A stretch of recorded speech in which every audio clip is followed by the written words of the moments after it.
famous man no one's ever heard of.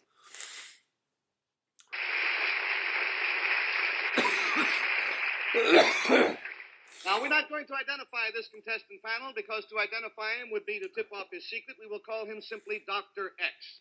Now, Doctor, if you will whisper your secret to me, we will show it at the same time to the folks out there. I invented electronic television.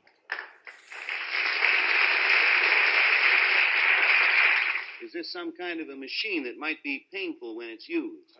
Yeah, sometimes it's most painful. This is the famous Dr. Philo T. Farnsworth, who invented electronic television.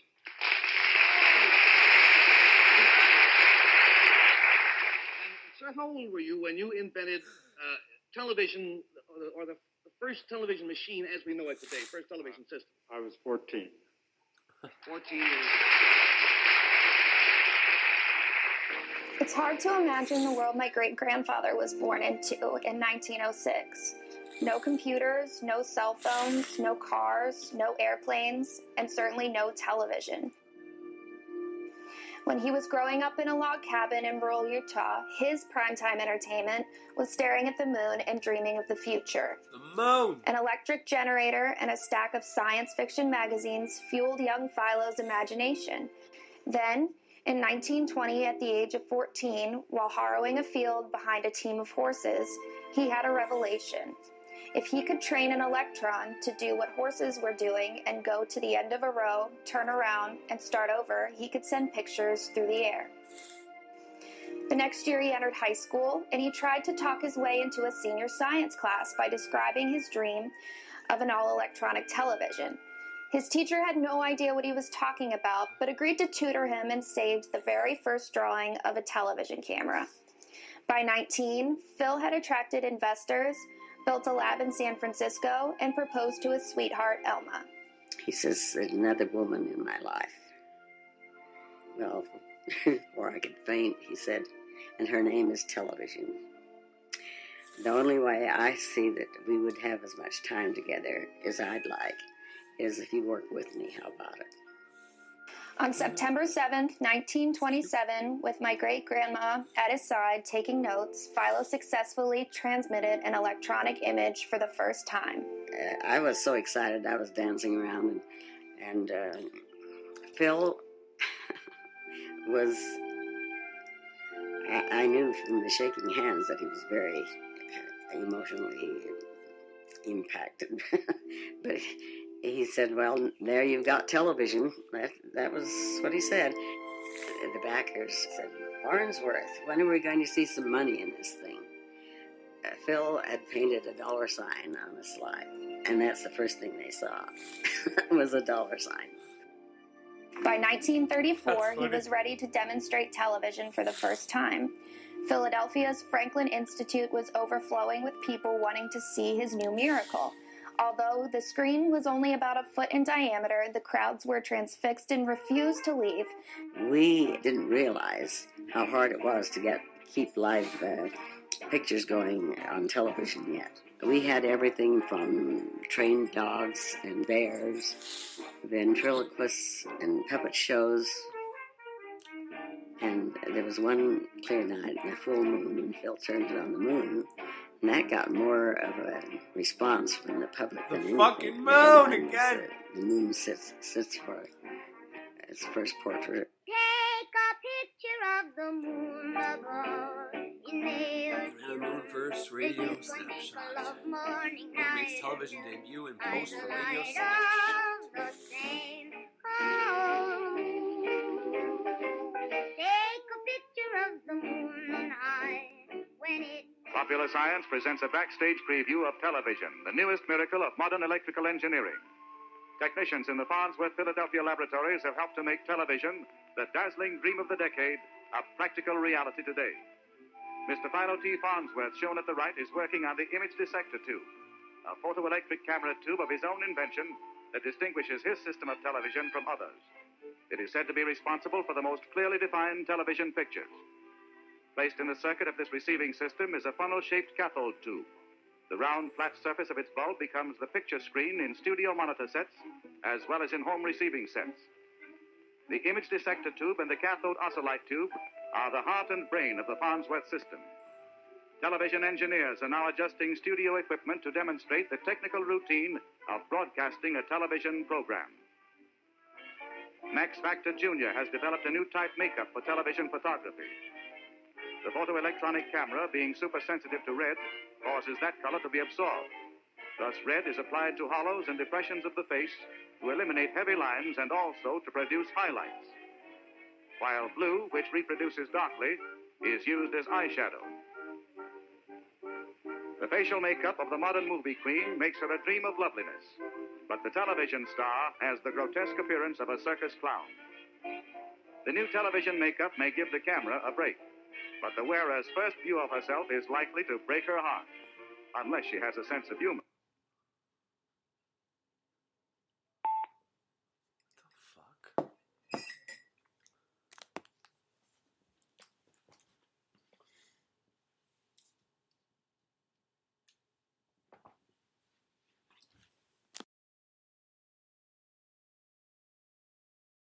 True. Take a picture of the moon above in May or June. Then you can make a love morning, night, or noon. By the light of the same moon. Take a picture of the moon on high when it's Popular Science presents a backstage preview of television, the newest miracle of modern electrical engineering. Technicians in the Farnsworth, Philadelphia laboratories have helped to make television, the dazzling dream of the decade, a practical reality today. Mr. Philo T. Farnsworth, shown at the right, is working on the image dissector tube, a photoelectric camera tube of his own invention that distinguishes his system of television from others. It is said to be responsible for the most clearly defined television pictures. Placed in the circuit of this receiving system is a funnel-shaped cathode tube. The round, flat surface of its bulb becomes the picture screen in studio monitor sets, as well as in home receiving sets. The image dissector tube and the cathode oscillite tube are the heart and brain of the Farnsworth system. Television engineers are now adjusting studio equipment to demonstrate the technical routine of broadcasting a television program. Max Factor Jr. has developed a new type makeup for television photography. The photoelectronic camera, being supersensitive to red, causes that color to be absorbed. Thus, red is applied to hollows and depressions of the face to eliminate heavy lines and also to produce highlights. While blue, which reproduces darkly, is used as eyeshadow. The facial makeup of the modern movie queen makes her a dream of loveliness, but the television star has the grotesque appearance of a circus clown. The new television makeup may give the camera a break, but the wearer's first view of herself is likely to break her heart, unless she has a sense of humor. In this camera is an image dissector tube. The camera lens picks up the artist as an image of light, causing electrodes in the dissector tube to emit electrons. Passing through station equipment, the electrons become radio impulses to be broadcast and picked up by receiving sets, where the routine is reversed. The radio impulses becoming points of light that appear on the screen as pictures. 30 pictures are completed every second. These pictures are composed of 200,000 light points that strike the screen one at a time at the rate of 6 million points per second. Music and sound accompany the performer's action, both visible and audible elements going on the air in perfect synchronization. As the action is photographed from various angles, engineers at control boards select long shots and close-ups, editing the show as it passes instantly through the station's facility. Traveling with the speed of light through a maze of tubes and equipment, the show leaves the station's sending towers to be viewed by the television public, an audience as yet small and comparatively ignorant of the enormous research and experiment that makes it possible for us to see and hear people many miles away. The most fanciful dream of mankind is today a startling reality, destined to become the world's most popular science. The RCA said no person, no boy of 15 could come up with that complicated concept. So Phil went to the patent office and he said, we need a ruling on this. They asked Phil if he had told anyone about his television ideas. Phil's old chemistry teacher, Justin Tolman, produced a page of Phil's notebook where Phil had made a drawing of the camera tube. And so RCA had to give in on that idea. Therefore, they made a ruling that Farnsworth was the original inventor of electronic television. He said this is the first time RCA has ever taken a license. This would be the place for a happy ending, except for a tragic twist of fate. By the time the TV standard was finally agreed on, the world was at war. The U.S. government shut down television development and converted the factories to produce radar.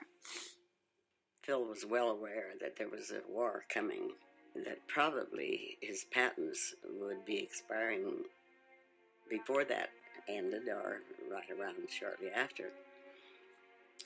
And this was very depressing to him. He had put his whole soul and life into getting television to the public. Phil Farnsworth continued to invent. He earned over 300 patents worldwide. If his atomic fuser had been successful, we might all be flying around in nuclear cars by now. He should be a household name, but despite a cartoon descendant on Futurama, he's not. Unfortunately, Philo T. Farnsworth never profited from his invention. He was squeezed out and did not participate in the growth and development of his beloved television. He refused to watch the damn thing. Then, on July 20th, 1969, a miniature version of his original image dissector was used to beam live pictures back to the Earth from the moon. We were watching it. The moon again. And Neil Armstrong landed on the moon. Motherfucking moon. Phil turned to me and he says, "Pam, this has made it all worthwhile." Oh, as much as I don't believe that, Well, it's then actually he beautiful. wasn't too sure. As a child, I remember being cradled in my great-grandmother's arms, asking her to tell me about Philo and everything he had achieved. Bullshit. This has encouraged me to continue sharing the truth about Philo, and I believe it will inspire a new generation to also believe anything is possible. My name is Jessica, and I'm proud to be the great-granddaughter of both Philo T. Farnsworth and Elma Pem Farnsworth. Huh. Called patience and forbearance. Guess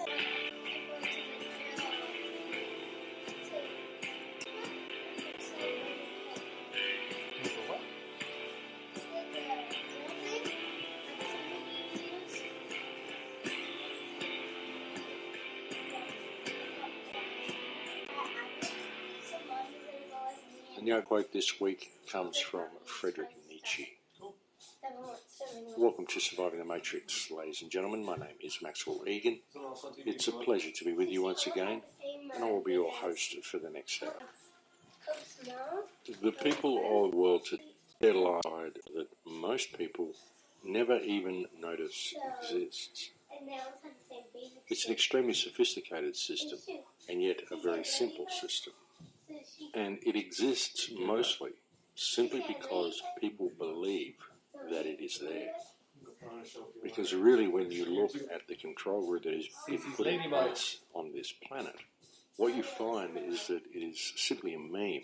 And that all it really is the idea that authority is real. This unquestioned belief in the existence of authority is really a huge problem with the human psyche, and it is a very, very major part of the control system that is in place. But another part of it is the paper-based reality that people are enslaved to, what I call the paper-based matrix that people actually believe is real. Now, over the years, and most especially in recent times, there have been many, many people that have brought this information to you and have sought to explain this paper-based reality to you. There's many people that have brought you information regarding birth certificate. Many people who have suggested that you question the validity and truth of statutes and legislation when they claim to be law. Where do these things come from? Where do legislation and statutes come from? Because when we what law is, the true definition of law, the true law of mankind, the true law of creation, the true law of reality, it's basically just the difference between good and bad. Is it not? That's really what it is. Really, as I've often said, there's only actually one law, and that is do no harm. regardless of what you do, as long as it doesn't interfere with other people or cause harm to other people or cause harm to the earth or harm to someone or something by your actions, then you have broken no law. All the rest of it is legislation, simply statutes and acts and rules that people make up.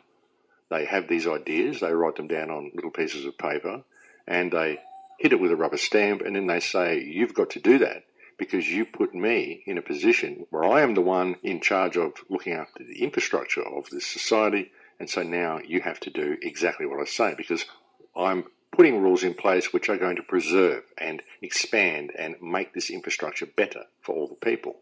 Well, that's the way it's supposed to be. Really, when you look at it, that's what we have.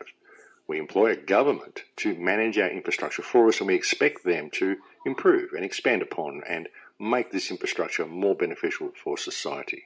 But what they do is they enact rules instead, and they use these rules to corral and control society into a confined and boxed group, and then they steal the resources of the country and exploit the people of the country and sell all the wealth off to foreign interests. That's basically what's going on here in Australia. That's what's going on in every country. That's what we have here in what we call civilization. We have a group of disempowered and corralled people and another very small group who these first group elect into positions of management who are actually working very hard to steal the wealth of everybody else. And you see, that is the purpose of government, folks. The purpose is to steal the wealth of any given nation and to appease the people and make them think that it's okay for the world to be this way, all being done in their best interests. That is the sole purpose of government. This is why government is run by politicians rather than people with good managerial skills. They have to employ people who've got slick tongues, who can convince these slaves to enjoy their servitude and convince them that it is all very necessary for them to suffer because it will ultimately bring about their well-being. This is what austerity measures and things are all about. I mean, what is austerity? Austerity is the government appeasing you for the poverty that they're about to impose upon you and telling you that it's all good and it's all being done for your best interests. And if you really want to be free and be abundant, then you need to basically give up everything that you've got. That's what austerity is. And governments and politicians are very good at convincing people that they need this sort of stuff going on. In fact, governments work very hard to convince people that they need government, because ultimately we don't. The entire concept that we need authority figures to rule over us and to hold our hand for us and pick us up when we fall is completely and utterly erroneous. And it is an idea that has been subconsciously ingrained into people via the governments themselves, through the mechanism of the government-controlled education system. Because you see, that is one of the main purposes of the scholastic system, is to instill into people a deep-seated respect for authority. There's actually an old Chinese proverb or an old Chinese saying that says, if you wish to defeat your enemy, bring up his children. And when you look at our society, that's kind of what has been done to us. Because these governments want to control us, they bring up our children and they train the children that it's good to be controlled and that authority is there for your best interests, when of course nothing could be further from the truth. But ultimately, folks, when you really look at this whole control mechanism, it's simply a meme. It's just an idea, because the entire mechanism only exists on paper, and the rules are only given substance through our belief that these rules are real and that they actually apply to us. And this is done through a very, very clever system of trickery, which I mentioned before and which I refer to as the paper-based matrix. And it revolves around your birth certificate and who you believe you are and who and what these rules that they write on pieces of paper actually apply to. But even before you look at things from that perspective and start understanding what the birth certificate and all of this documentation does, one first needs to understand what government actually is. Because what government actually is a group of elected trustees who are put in place and employed by the people in order to manage our infrastructure for us and to ensure that we have a functional and fair society. But the essential thing to understand about these politicians and about all public servants is that what they are public trustees, because they are put in positions of trust and granted power via the people themselves. In fact, the only power that these people have comes from the people who employ them, and that is you. And if any public trustees, any government officials, any politicians, any public servants at all are enacting legislation or putting rules into place which are causing any type of hardship at all for anybody within their society, then these people are in breach of trust and are abusing the power that we have given them. And it's very important for people to understand this, to look at things from this perspective. If your life is a struggle and you're in a state of hardship due to legislation that's been put in place by governments, then your governments are abusing their power and they are standing in breach of trust.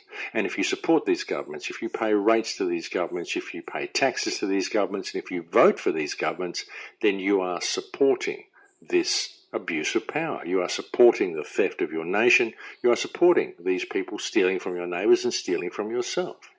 That's the way it works. Because ultimately, they're simply public trustees who are put in positions of trust. And if they are abusing that trust, well, who is going to do something about it? Well, of course, folks, the only people who can do anything about it are the people who are the grantors of that trust to the trustees and the beneficiaries of the actions of the trustees. And that, of course, is the people themselves. And so that's where the remedy lies, folks. That's where the remedy to all of this situation lies. It lies in the hearts of the people themselves, if they choose to stand up and be counted. And so what is it about people? What is it that prevents people from standing up and being counted?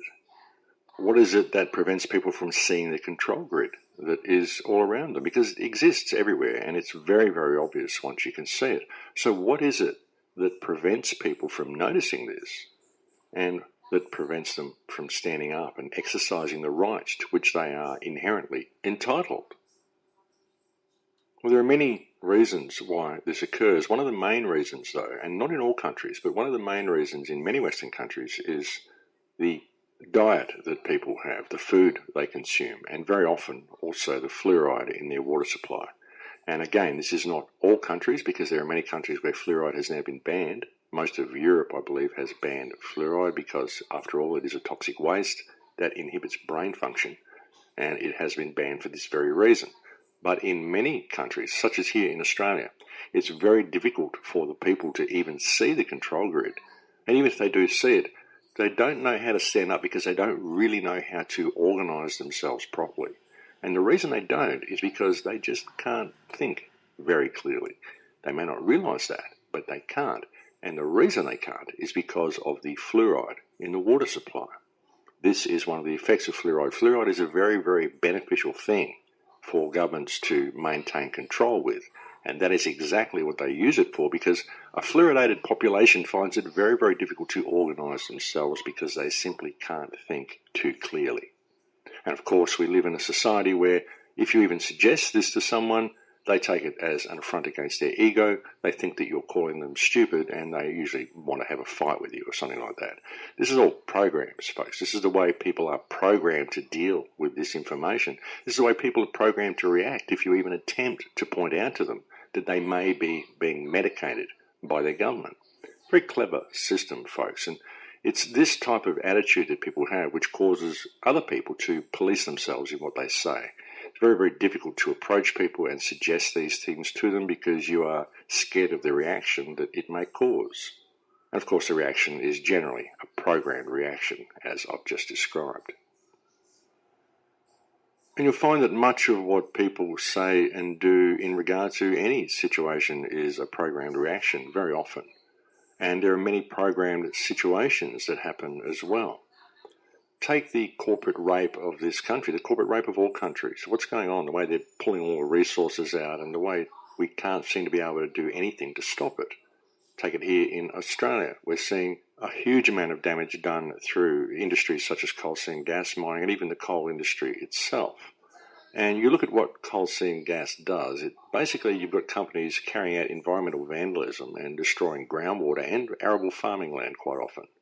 And these are very valuable resources. And when the people who live in these places and the people who respect and love their country show up to attempt to stop this corporate rape of their natural resources, the police show up, and you find that the police don't support the preservation of the natural resources. They don't uphold the natural law of the country to preserve groundwater. In Australia here, it's actually illegal to pollute groundwater. And yet the police show up and they support the company.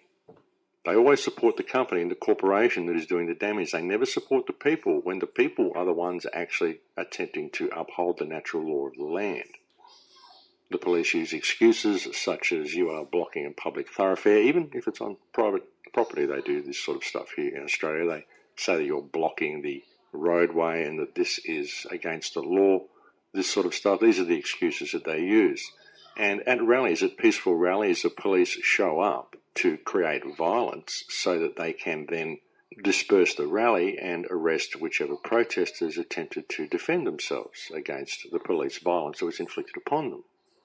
And they do this in a very clever way because they arrive at these rallies and they say they're there to ensure the rally remains peaceful.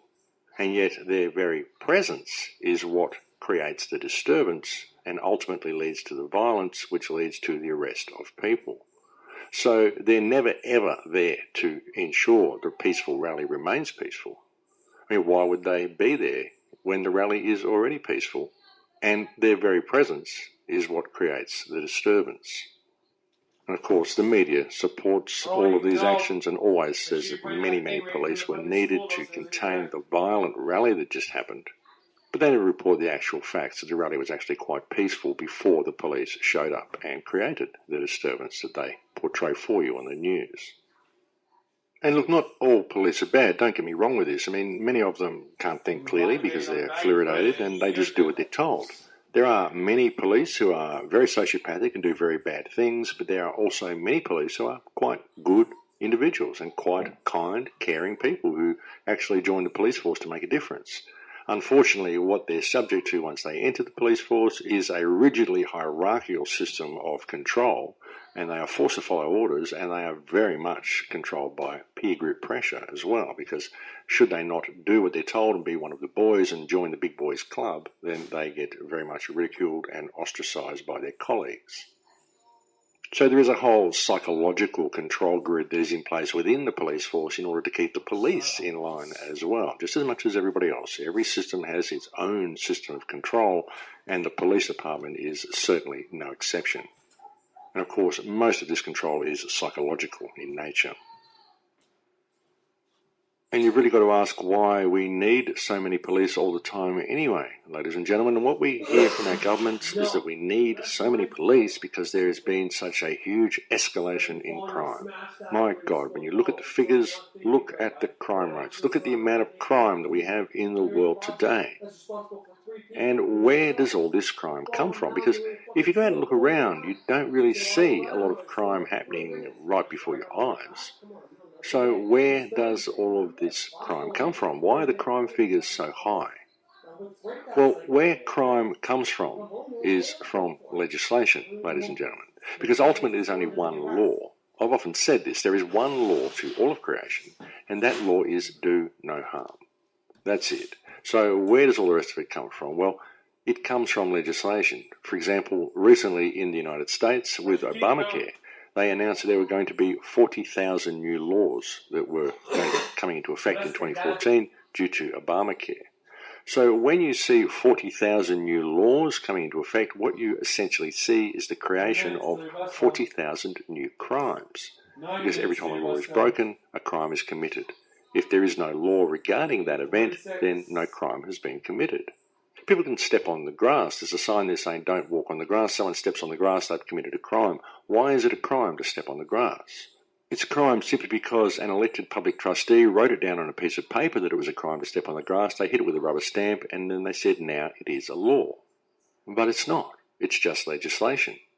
And if the legislation causes harm to you, If you're not able to step on the grass when it's the normal thing that you do and it impedes your ability to be you and causes harm to you, then really it's broken the one law of creation, which is do no harm.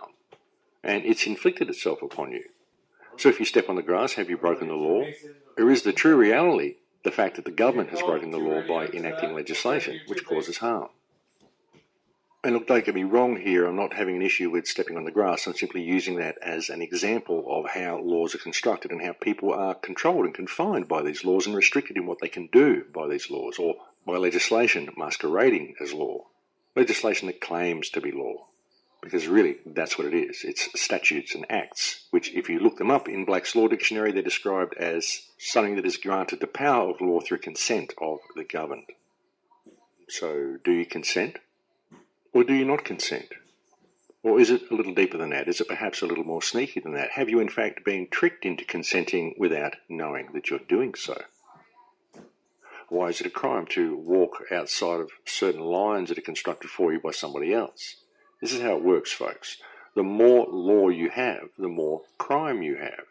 And so you have the government saying, oh my God, there is so much crime, we're going to have to create more laws to deal with all of this crime. But of course, by creating more laws, all they do is create more crime. And then they can say how high the crime figures are, and they can employ more police, and they can make it illegal for you to step outside of any lines at all, and thereby they can arrest you for anything. Here in Queensland, Australia, we've actually had legislation put in place, the vicious, lawless, anti-social laws that have been put in place, and they claim these are to deal with bike gangs, but what these laws essentially say is that anybody over a group of 2 people can be arrested for basically any reason at all, and you don't get to go to trial, you just go straight to jail. They've created a sentencing court, essentially a star chamber, and they've basically removed all rights from the people of Queensland, and they're targeting gangs. But these gangs are so loosely defined that they will eventually be defined by anybody who is in a group of 3 or more people who breaks a law. And of course, as we can see, laws are created simply to create crime in order to make everybody a criminal, so that at last everybody is uniform in the eyes of the law, and the corporate rape of whichever country the laws apply to can continue unabated. It's very, very important to understand that, folks, that with the creation of every law comes the creation of a new crime. And this is where most crime comes from. Most crime is in fact created for you and delivered to you fresh and piping hot to your door by your government. But of course it comes with a nice little bow and a smiling face and tells you that it's there for your protection. That's just the way they package it, and unfortunately many people buy into it simply because they don't really look at things from the correct perspective, and they don't really understand the difference between legislation and law, what law is and what legislation is, and where most crime actually comes from. And of course, I mean, there are violent crimes. There are people who do violent things, and we do need laws to protect ourselves and protect society, protect people from the violent actions of other people. But you find that most violent actions and most crime actually itself is created due to the commercial system that controls us anyway, because it's a commercial system which is designed to keep people in a perpetual state of scarcity, because everyone's always chasing the dollar, because it's just designed that way. And that itself creates crime as well. So I'm not saying we don't need laws, but what we need are laws that do not do harm to society. Because unfortunately in most of our countries we've created systems which no longer serve the people. Most especially here in Queensland, Australia, where the new VLAD legislation brought in by the Queensland government in fact places the people of Queensland in a state of clear and present danger from their own government. The potential for the abuse of this legislation is absolutely unprecedented in Australian history. The mere concept that there could be certain groups or people within society, that anybody in a gang, which is essentially, as I said, defined by this legislation as any group over 3 people who breaks a law, basically, the mere concept that any of these people could be classed as a gang and be sentenced to time in prison without trial or right of appeal is absolutely an affront to all that is decent or all that is right and all that is good in any society. It is the basic foundation stones of a tyrannical fascist system that have just been put in place in this state. And that's why it is so important for the people of Queensland to take this matter in hand and to use this as an example to show the rest of the world how to deal with these governments when they get as out of control as the Queensland government so obviously is. And the reality is, folks, that all of these laws, the Vlad legislation included, all of it, is simply part of a paper-based matrix. It's part of the paper-based reality. It's a fictional legal reality which has been superimposed over what should be a lawful reality. And what is the difference between legislation and law? Well, as I've so often said, and as many other people have said, legislation is not law. Legislation is simply an attempt to remove natural law from existence and replace it with the will of politicians. And so you can see the paper-based matrix, the legal system, the legal fiction that these public trustees create to enslave the people is truly one of the most clever and effective mechanisms that is used. But the only reason it really is as effective as it is because people don't understand what they are and whether legislation actually applies to them. And many people will argue this and say, well, of course it does. Legislation is law and it applies to everybody. I'm sure a police officer will tell you this straight away. But really, they're just not looking at things from the correct perspective, and I don't think many people are, because there truly is a higher harmonic to all of this. Come on, Bill. And again, ladies and gentlemen, I'm not saying that we don't need laws. I'm not saying that we don't need rules. What I am saying is that we need rules that are beneficial to society and not rules that constrain the creative ability of society. And certainly not the type of rules that are put in place which basically remove all rights from the people, such as we have seen recently introduced in Queensland, Australia. But again, folks, there is a higher harmonic, and the higher harmonic is the ultimate fact that we don't actually need governance at all, were we a responsible and well-educated and aware society. But unfortunately, we are not. Unfortunately, our education comes from a government system which trains us to never know ourselves and to be subservient to the big machine and to always respect authority and to believe that self-governance would be chaos and bloodshed and crime on the streets and everybody would be at each other's throats and the world would simply implode. But that is not the case, folks. Self-governance is really what we should be doing.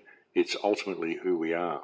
We are here to govern ourselves, we're here to know ourselves, we're here to do good in all that we do and to be the best that we can with the creative potential that we are given.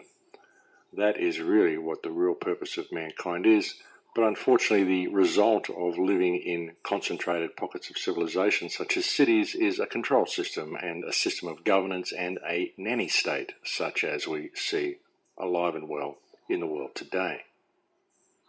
And though self-governance would be a good thing, we certainly have a long way to go before we could get back to something like that. There's no way we could simply flick the switch on this society and hope that everybody could return to a state of self-governance, because many people simply are not capable of doing so. So what we need to do is to find a mechanism by which we can re-educate people to the power of themselves, help people become aware of themselves, help people express their own creative potential. And so what we have to do that is, of course, we need to rein this system in, rein our public trustees in, and remold this system into one that actually benefits humankind and nurtures humankind's creative potential with a view to leading humankind back to a position where we simply don't need governance at all. I mean, that would be the ultimate achievement, really, to get humankind back to that point. But as I said, we certainly have a lot of work and a long way to go before we will be at that point.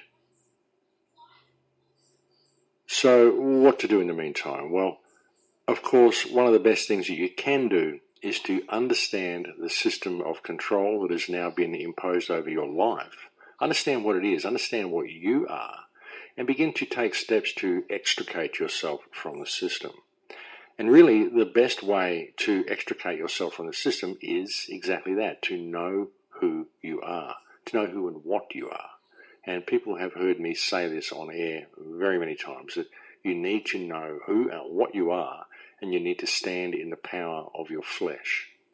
And standing in the power of your flesh is exactly how you can extricate yourself from the paper-based matrix that I have described for you in the earlier part of the show. And I want you to listen very carefully to what I'm about to tell you and again, folks, when you apply this information to your life, when you apply anything that you hear from any of my shows in your life, understand, I don't want to get you in trouble. I'm not asking you to go out and just stand defiant against the system, create a scene and get yourself in trouble, get yourself locked up in jail. That's not what I'm asking, and that's not what I'm suggesting, and that's not what you should do. You should never attack the system, because the system is fiction. It's a cloud. If you attack it, you give it value, you give it substance, because you're attacking it. You're creating it into being. You're believing it exists. And because it is fiction and doesn't actually exist, it only exists on paper, then why are you attacking it?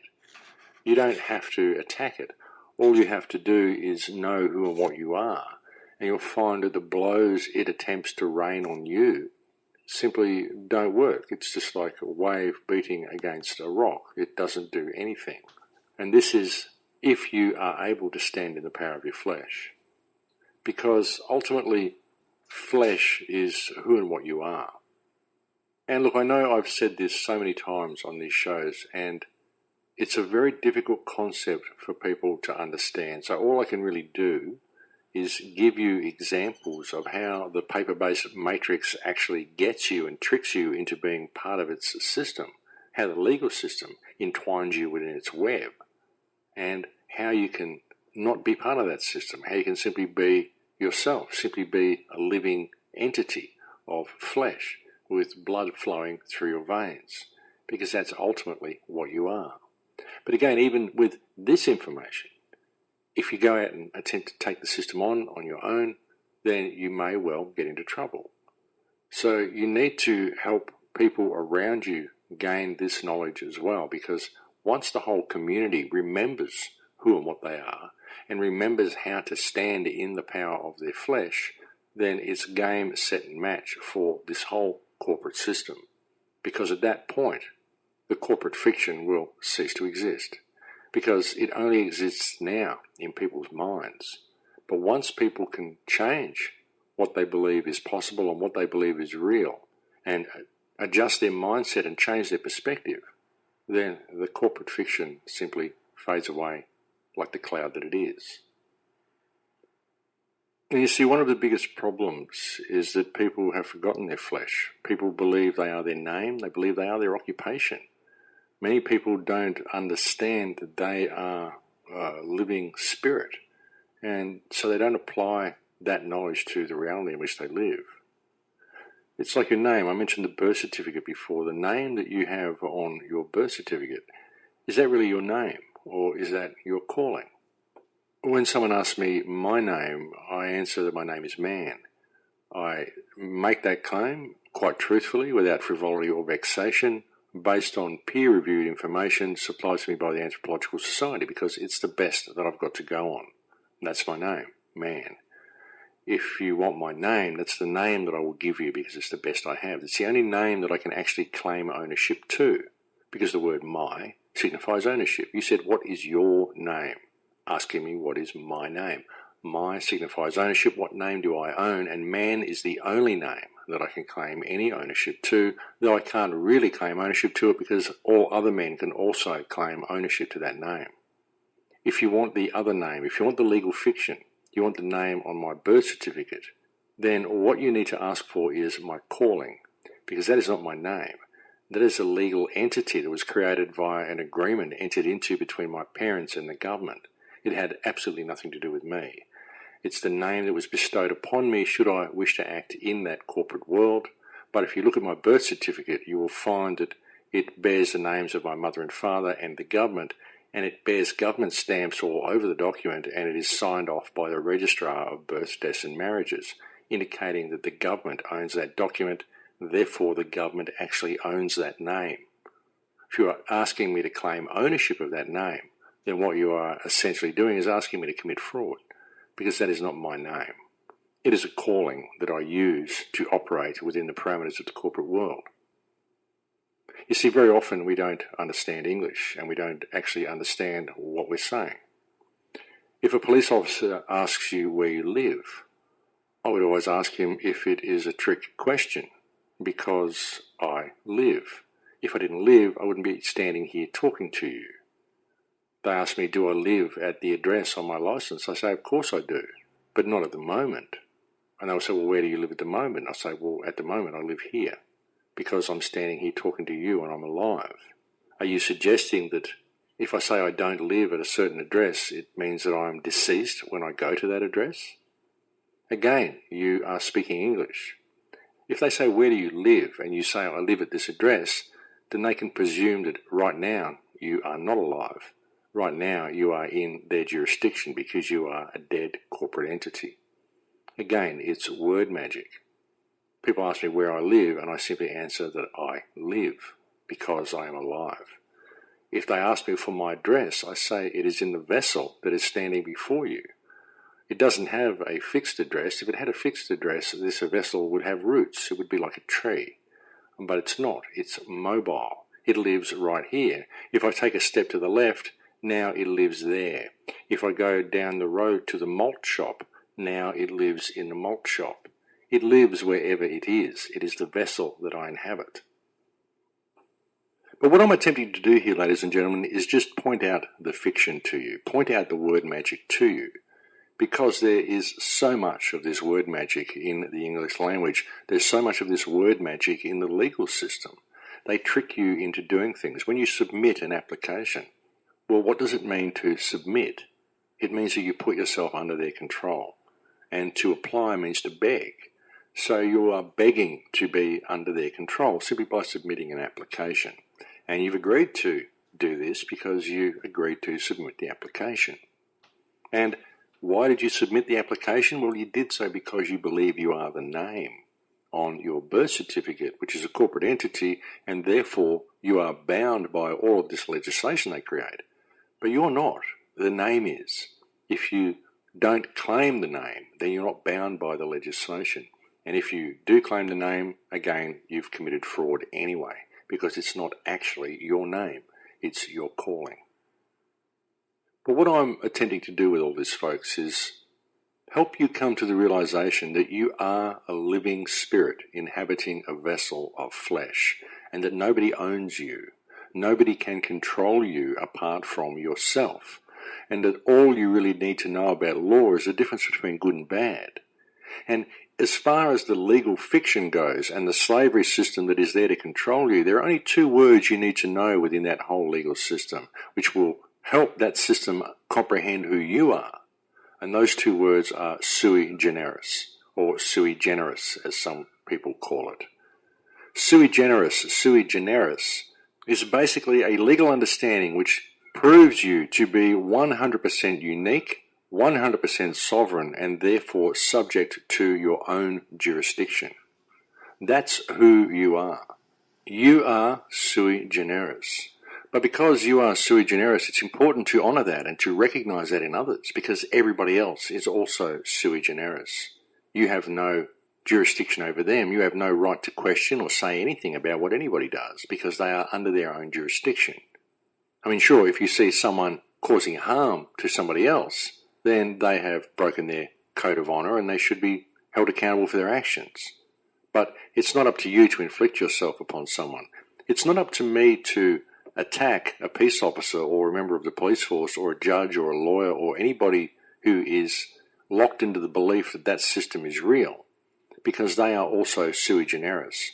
I'm not here to inflict myself upon them. I'm simply not going to allow them to inflict themselves upon me, because if they do, they're acting in a dishonourable manner, because I'm flesh and blood.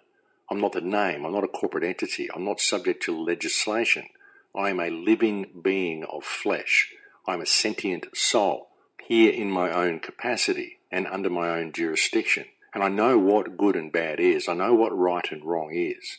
And unless you can show me how I have harmed anybody by any action I have taken, then I'll be walking away from you, because you have no right of ownership over the vessel that I inhabit. And if you are claiming you do have a right of ownership over this flesh, then I accuse you of being part of a slavery system.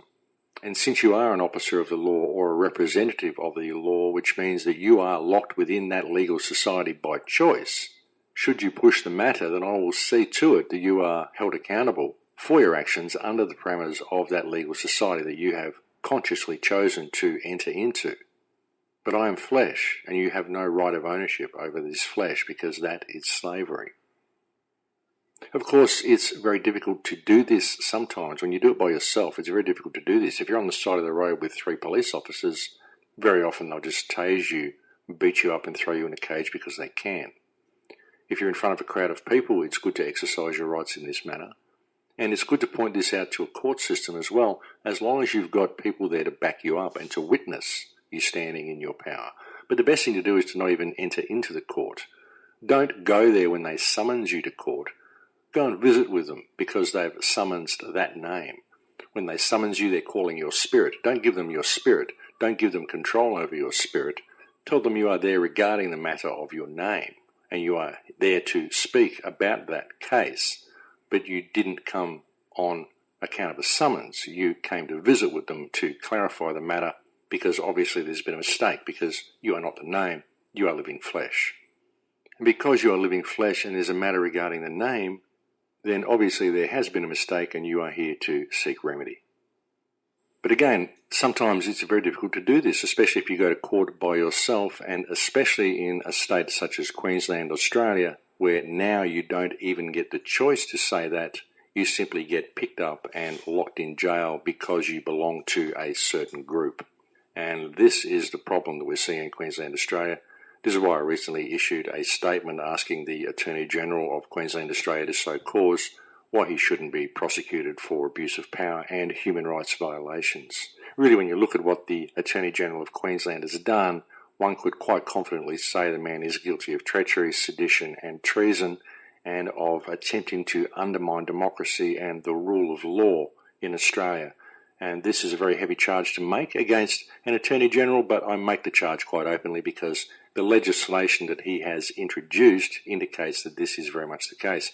In fact, it would appear that the entire Queensland government is guilty of this crime, and I would suggest that the entire Campbell-Newman government needs to be dismissed over this issue because the recent VLAD legislation introduced by this government is a clear breach of human rights, it's a clear breach of trust, a clear abuse of power, and it is quite clearly sedition, treachery and treason against the people and nation of Australia. I think it's very important that a lot of noise be made about this legislation.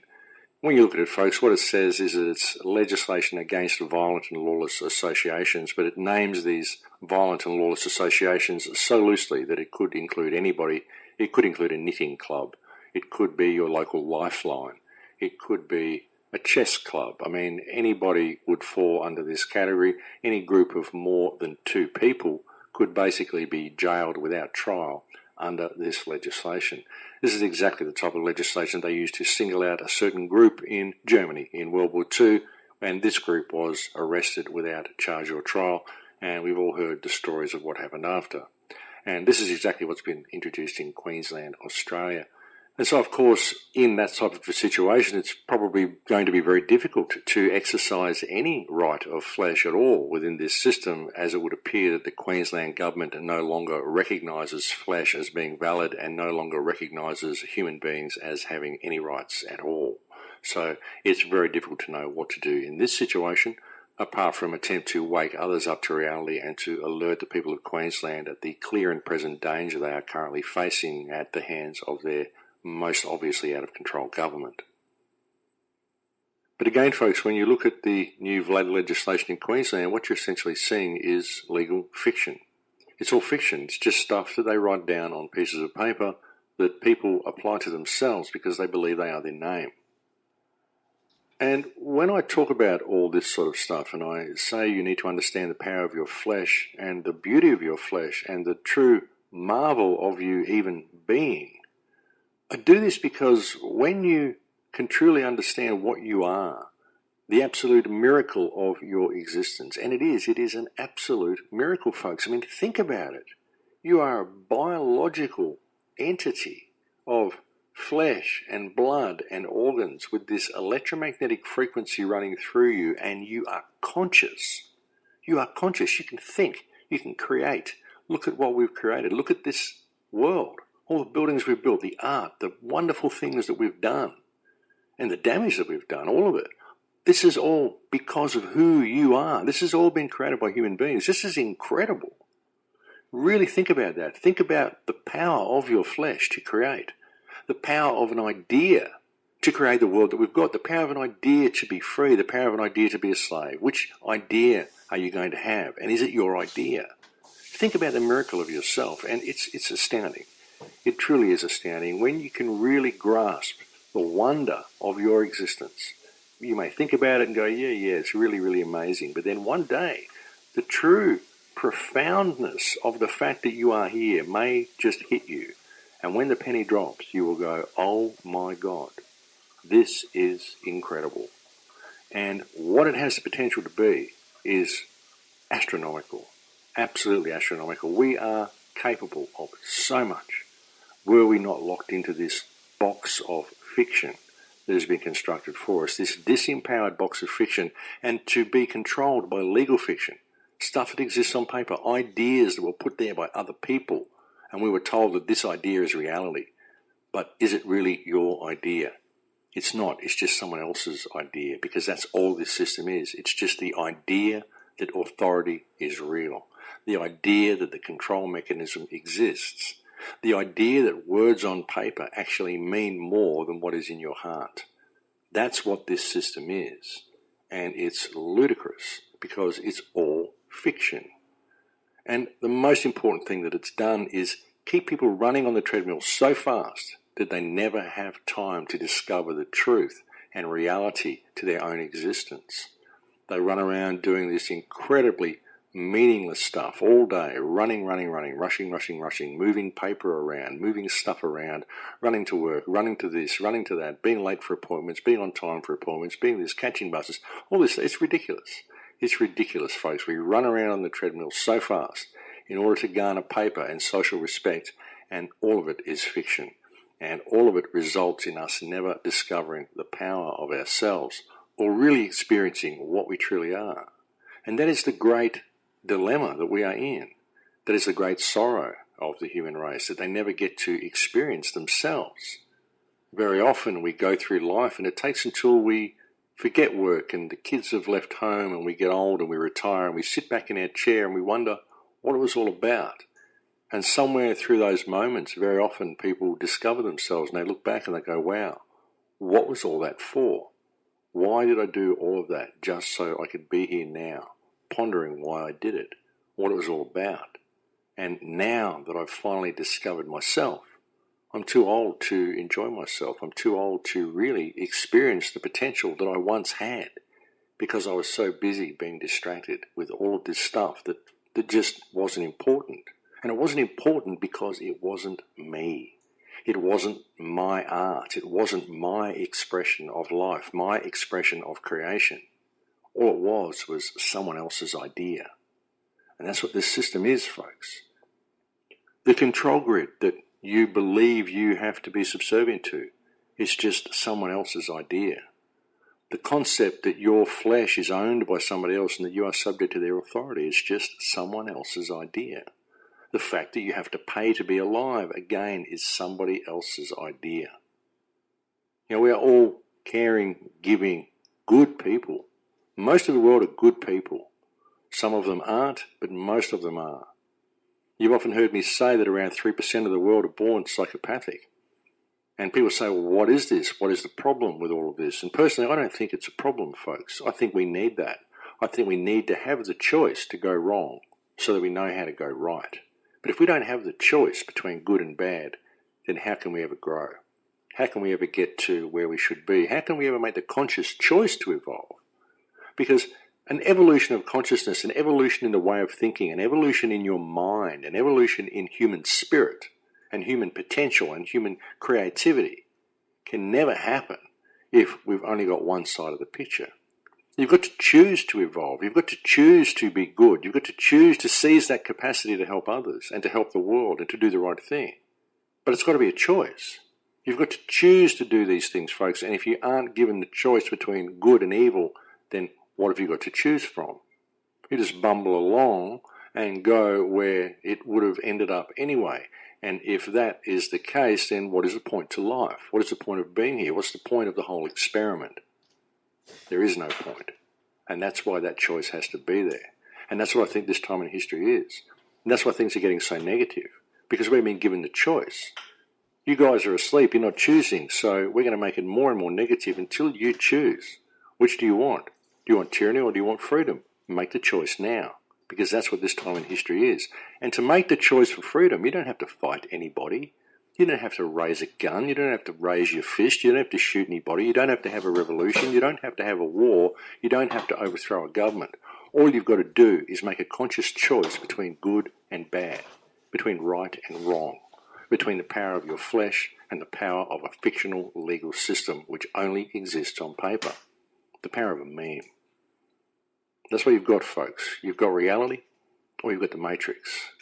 And right now you've got a choice, and you're being offered this choice on a silver platter. The question is, which do you choose? Things are really coming to a head at this time in history, ladies and gentlemen. Things really are. The new legislation that I've just outlined for you earlier in the show that's coming in Australia here is unprecedented. We may well see this sort of stuff happening around the rest of the planet. And it's going to continue this way, and it's going to put people in jail, and it's going to enslave large numbers of the population, large sections of the population, basically any group they want that speaks out against the government, unless the people see above the fiction and see through the fiction and begin to stand up against the fiction. But as I've said, it's very difficult to do this on your own because basically the police are thugs, folks, and they do the wrong thing. Even if you do stand up against the system, they'll get you some other way because they can, and they are basically above the law. Recently we saw a man beaten to death in the United States by police on the road. They literally beat a man to death. He was prone on the street. Open and shut case. The man was murdered by police, and of course the police got off scot-free. They were seen that they hadn't overstepped the mark at all. So police are being given a free rein to brutalise the population, and the legal framework is being put in place in order for them to do so, and in order to bypass the judicial system should they choose to arrest anybody in a group of over 2 people. This is where we're going, and the problem with it all when trying to deal with this type of situation is that people always attempt to deal with it by using the fiction itself. They never realise that it's actually fiction. As I attempted to point out to you earlier in the program, our governments, all of our governments, and don't regard yourself as a... Guard the freedom of ideas at all costs. Real that the dictators have always played on the natural human tendency to blame others and to oversimplify. Don't regard yourself as a guardian of freedom unless you respect and preserve the rights of people who disagree with to free, public, unhampered expression. And that was said by Gerard K. O'Neill. Welcome to Surviving the Matrix. Ladies and gentlemen, my name is Maxwell Egan. It's a pleasure to be with you once again, and I will be your host for the next hour. The freedom of ideas, the freedom of expression, the freedom of real human creativity to be all that we could be. That's what this reality has potential of being. And yet the world that we have created just isn't like that. It could have been like that. It used to be like that. But now we find a world that has been greatly homogenized, and we find a world that is greatly controlled. We had the potential of a world containing a myriad of species, all of which walk their own unique path within the ecosystem, and this is the way the natural world and the world of animals still is. So what happened to humans? What happened to humanity? What happened to mankind to bring us to where we are now? And I know there's probably people out there that are thinking, well, what are you talking about? Everything's fantastic. We have all this technology. We have all of this stuff that we never had before, and the world is going ahead in leaps and bounds. But really, such is not the case. Because while we may be going ahead with technological leaps and bounds, the amount of environmental degradation that we're seeing is absolutely shocking. And the loss of freedoms and the loss of spirit and the loss of individuality and individual creativity that we are seeing through this homogenization of human consciousness is not something that is beneficial or even complementary to mankind. It's not complementary to a positive future. It's not complementary to human beings becoming all that they could be, because this can only be achieved through diversity of expression and diversity of creative input. I mean, let's face it, folks, when we started, we were fantastic. We had everything going for us. We had diversity of species, we had diversity of thought, inspiration, we had freedom, we had a beautiful planet, a lush, green, albeit harsh in many ways, but still a paradisical planet to live on. And then we started to destroy everything and destroy each other, destroy our environment. We started to kill the life that lives on the planet with us and to kill the planet itself in many ways. And all the while that we were doing this, we were calling it progress. It's like our egos took over. We got presented with concepts that claimed that we were a divine creation, the most magnificent thing in the entire universe, and our egos kicked in and we decided that the universe was here solely for our benefit and solely for our use, and that everything is for our use. The animals are for us to use, the plants are for us to use, the planet is for us to use. We put ourselves at the top of the food chain, not just on this planet, but universally at the top of the food chain. We spend our time now mainly indulging in tribal warfare, the destruction of each other, the control of each other, and the control and destruction of our habitat. That seems to be most of what we put our minds to. Generally speaking, I mean, as a species and as a society, this is what we do. We may not do this on an individual level. We're usually too concerned with our own little habitat that we believe we own. But generally speaking, as societies, this is what we do. Our main focus is on war and control of each other, of course. That just seems to be where we've gone as a species. And one really has to wonder why this happened, how this happened. One has to be aware of it, because it's only by stepping back and really looking at the actions of mankind and being aware of what we're doing and where we're going that we will ever find solutions to the many problems that we face, every single one of which we have created ourselves. Have you noticed that, folks, that everything that is wrong with the planet, every single environmental, everything that is wrong with this planet is a result of the actions of mankind? All it's been carried out through the massive ego we seem to have developed through our belief that we are the top of the universal food chain and that everything that exists solely for our benefit. And even when we become aware of problems in our society, problems in our government, problems in our social structure, it seems to be very rare for us to actually implement any positive change to these problems. Very often the problems have been created by politicians, and so we look to the politicians to fix the problems they created. But really, folks, what we have to do is we have to fix them ourselves.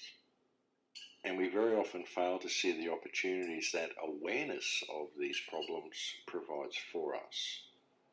Take the Edward Snowden situation, for example. There's so many people now online arguing whether Edward Snowden's a good guy or a bad guy, whether it's controlled release, whether it isn't, whether it's alphabet agencies investigating each other. There's other people saying, oh, this is on the anniversary of the WikiLeaks affair and all this sort of stuff. So they're reading all this stuff into it and arguing and debating amongst themselves and essentially working to perpetuate the fight, rather than sitting back and seeing what the whole situation has provided us with, which, as I said on last week's show, is opportunity in the form of evidence that everything the alternate research community has been saying for years is real. Evidence that can now be presented to the general public. I mean, we already knew this. We knew this back in the 1970s, that they were doing this. We knew about what the alphabet agencies were doing, how much they were spying on people. We've known about Echelon, where all the information is processed, the big bases in Australia and Pine Gap in New Zealand. We know all about this. So the people that are sitting there in the alternate research community arguing over whether it was this and whether it was that, and the fact that we didn't learn anything new and all of this sort of stuff, are missing what's actually going on here. Because what this has done is it has provided evidence to the mainstream. It has provided evidence to the community at large that everything the alternate research community has been saying is real. And that's what it's provided for us, folks, and all of the rest is just noise. All the people arguing about whether it was this or whether it was that or what its purpose was, it's all just noise. You've got to look at the opportunity it's now provided. And remember, Richard Nixon was forced to resign because he did this to one hotel and to actually really one person. And here we have the NSA, and the Obama regime has been doing it to the entire planet. And of course, the politicians are going to argue whether this was legal or not. But really, folks, we know that legal is just what they make up. They just write rules down on pieces of paper. They say, yes, it's legal because we said we could do this because we wrote it down on this piece of paper. Look, it's got a fancy letterhead. Now you guys have to let us do this because we wrote it down here. That's all legal is. Doesn't mean anything. These guys just made it up and they've tricked us into going along with it. And it's that type of attitude towards what is legal and what is lawful, and it's that type of loss of power of the individual that has led to everything that I mentioned in the start of the show. It's led to the global situation we are now in because we have allowed these public trustees to say what is right and what is wrong rather than actually just doing what is right. Essentially, we have allowed sociopaths and psychopaths to create the parameters by which they wish to operate, and we are forced to now go along with those parameters under pain of brutality from thugs in police uniform. That's the type of society that we're living in. And really, if you look at this and question what has caused all of this, well, what has caused it is the economic version of reality that's been superimposed over human consciousness. And of course, let us not forget the manufactured scarcity that goes along with it. This manufactured scarcity causes humans to exploit each other at every opportunity in order for economic gain. And this is something that I've spoken to you about so many times in the past. The real evil of money, what money is. Because money superimposes an economic reality over what mankind should actually be. If you look at the destruction and degradation of our environment, it's all been done to support an economic model. It's all been done to support a fictional economy. It's all been done so that certain people can gain perceived wealth when there is no real wealth in money. Money is not wealth. Health is wealth, really. Health and companionship and love of your environment and the respect and love of people around you and the support of people around you, living your life in Lakesh with the world at large, that is wealth. But we've been led away from that, and we've been trained to believe that wealth is economic gain, when economic gain is just fiction. It's just something that we made up. And it's also used very much to divide society. The social parameters that we set ourselves, the economic parameters that we set ourselves, all of these things are used to create division. And division is deeply ingrained into so many people. Even within the alternate research community, division is so ingrained into people's minds. It's always my way or the highway. There are many researchers like this who believe that if someone does not agree with them 100%, then they are part of the New World Order. Many people are very narcissistic about their opinion, very narcissistic about their view of the world. And the alternate research community is certainly no exception in this regard, which is very unfortunate because it does make rounding people up into a workable group that can actually bring about some change. It does make it very difficult.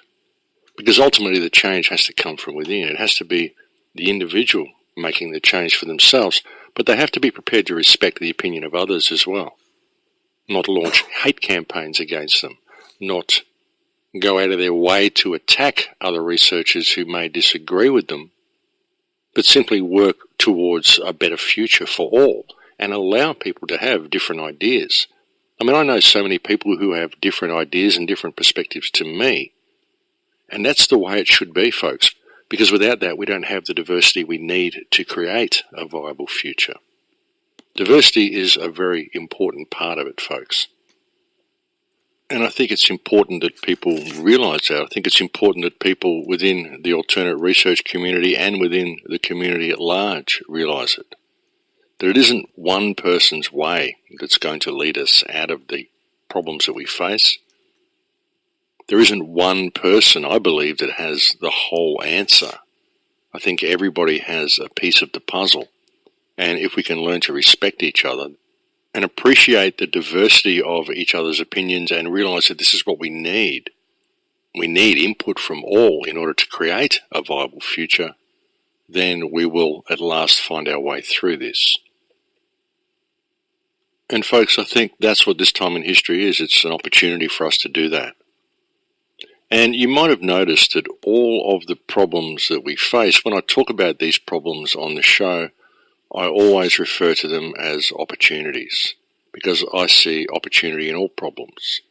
Because whenever you come across something that is wrong, then that provides you with the opportunity to fix it. You didn't have the opportunity before you became aware of the problem. You have to become aware of the problem in order to have the opportunity to fix the problem.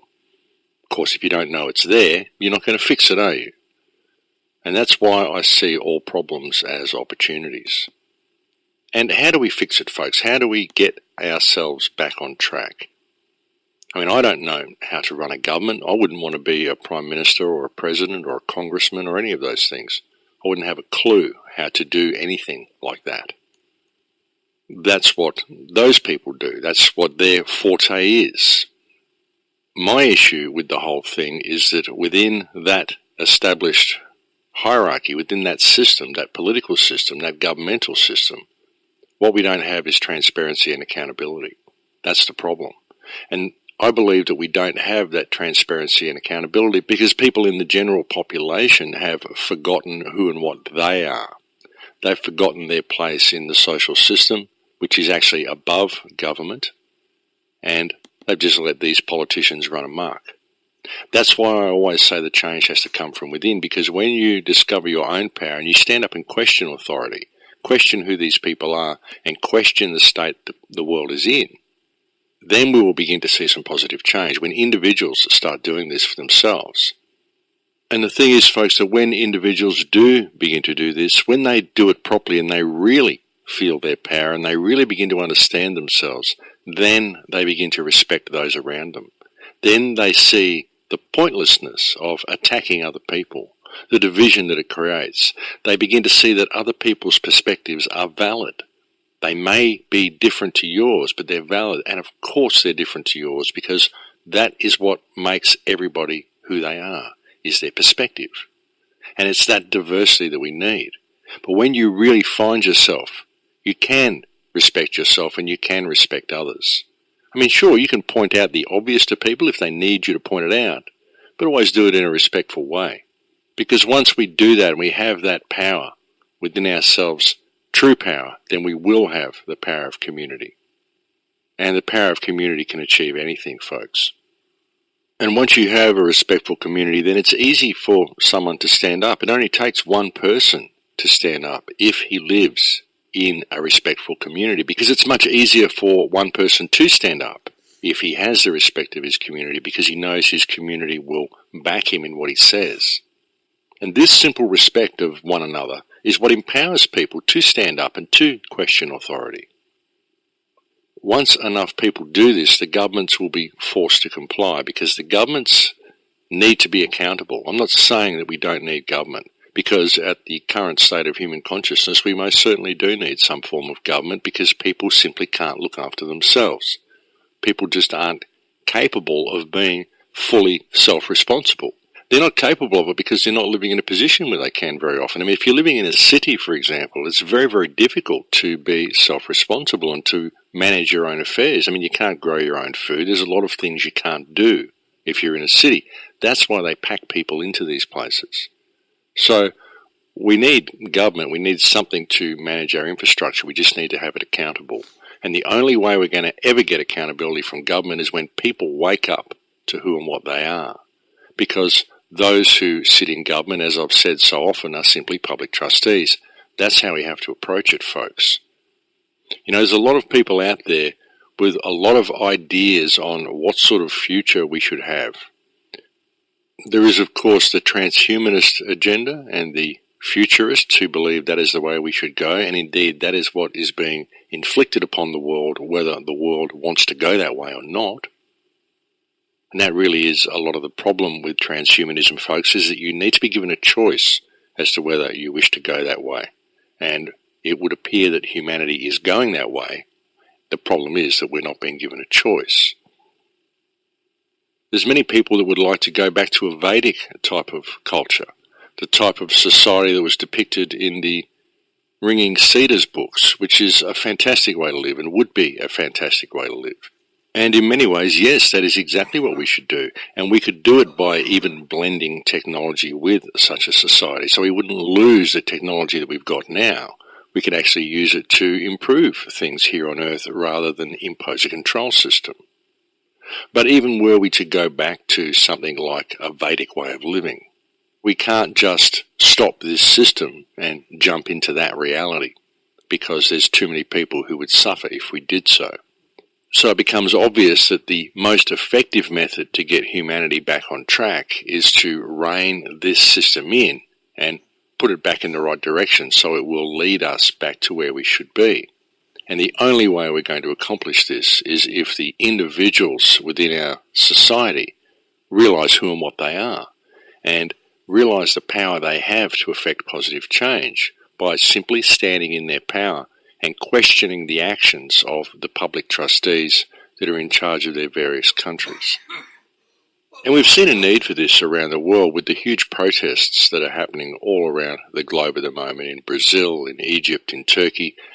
Very, very tense situation, of course, in Egypt now, because people know they want change, and so they have these massive protests, but they don't really have any plan of what they're going to do after they've had their protests and after they've ousted their government. We've just seen Morsi ousted in Egypt, and now the military are in charge of Egypt, and that's never a good thing. So we've got to just wonder where it's going to go now. I mean, Morsi was obviously a flake. He was obviously a Western puppet.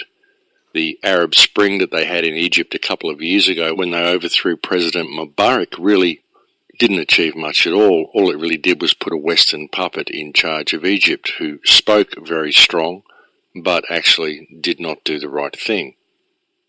Many people, of course, hoped that Morsi would open up the borders into Gaza and allow more inflowing of aid into the Gaza Strip during his presidency, but we didn't see that at all.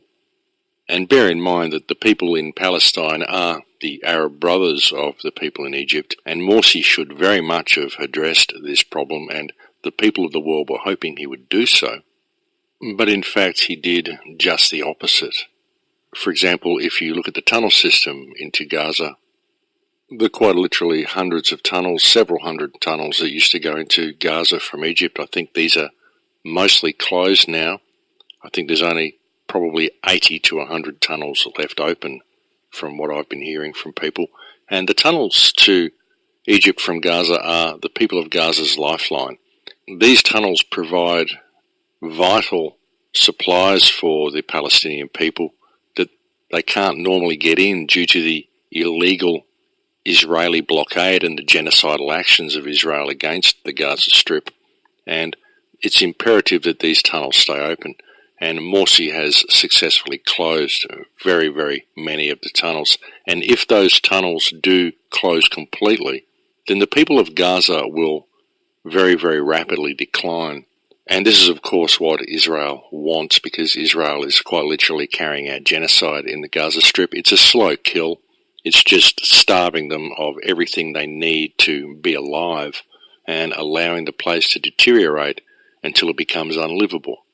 Then the people will have to leave or die, and once that happens, Israel will simply commandeer the land and replenish it and redevelop it and turn it into Israel, the way it's done with most of the rest of Palestine.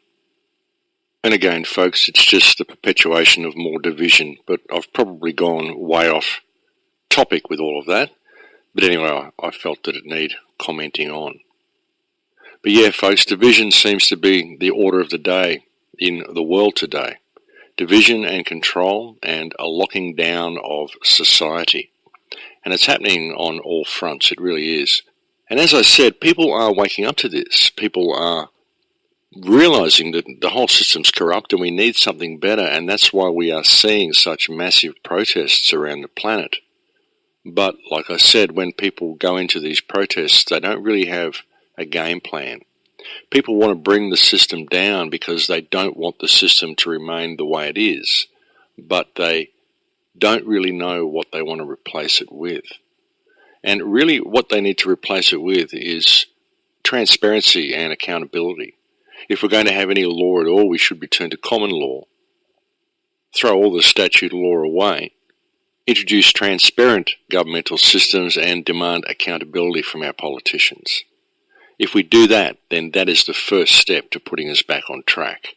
And eventually we will hopefully reach something that will be like a Vedic culture, something where people can be free to be all that they can be and be free to nurture the human creative spirit. Because if we are allowed to create the way we should and the way we want to, the way we inherently feel we need to inside, everybody wants to create something. Everybody wants to do something of value. If we were allowed to do this, I think the potential of the human race would surpass anybody's wildest dreams. I think we are capable of so much, folks, if we can simply remember what our power is and use that power to bring this system under control. But that's only going to happen from mutual respect. That's why I find it so annoying to see people attacking other people all the time. People launching hate campaigns against other people. People attacking other researchers rather than focusing on the cause of the problem, which is the system itself, which exists simply due to the division of our society. And all of this division ultimately comes from a lack of respect. A lack of respect for each other and a lack of respect for ourselves. And that is one of the most difficult things for people to face, because most people are locked into the ego of believing they are a divine creature that exists at the top of the universal food chain, rather than realizing that all of creation is divine. Every creature comes from divine. Every creature holds a spark of the divine. Every person, every animal, every insect, every tree, every rock, every drop of water, every blade of grass, everything holds a spark of the divine. Otherwise, it would not be here. And once mankind learns that, and we live our lives in Lakesh with all of creation, then things will just change, folks. We could quite literally change the world in 3 seconds if we were to just operate in this manner and feel this connection that we have to all of creation, because it's there. And it comes from respect, folks. And in order to get that respect for yourself, all you really need to do is know who and what you are. This is why I have so often talked about how it all works and how reality works, and talked about the measurement problem and the nature of atoms and the nature of reality and the electric universe. Because once you understand these things, folks, and really begin to comprehend it and let it sink in, then any animosity you have towards other people is replaced by pure amazement for reality itself. Well, it works for me. Anyway, it's always been something that I've used, and it's always provided me with a wonderful calmness and a feeling that I can achieve anything that I want to achieve by simply applying myself.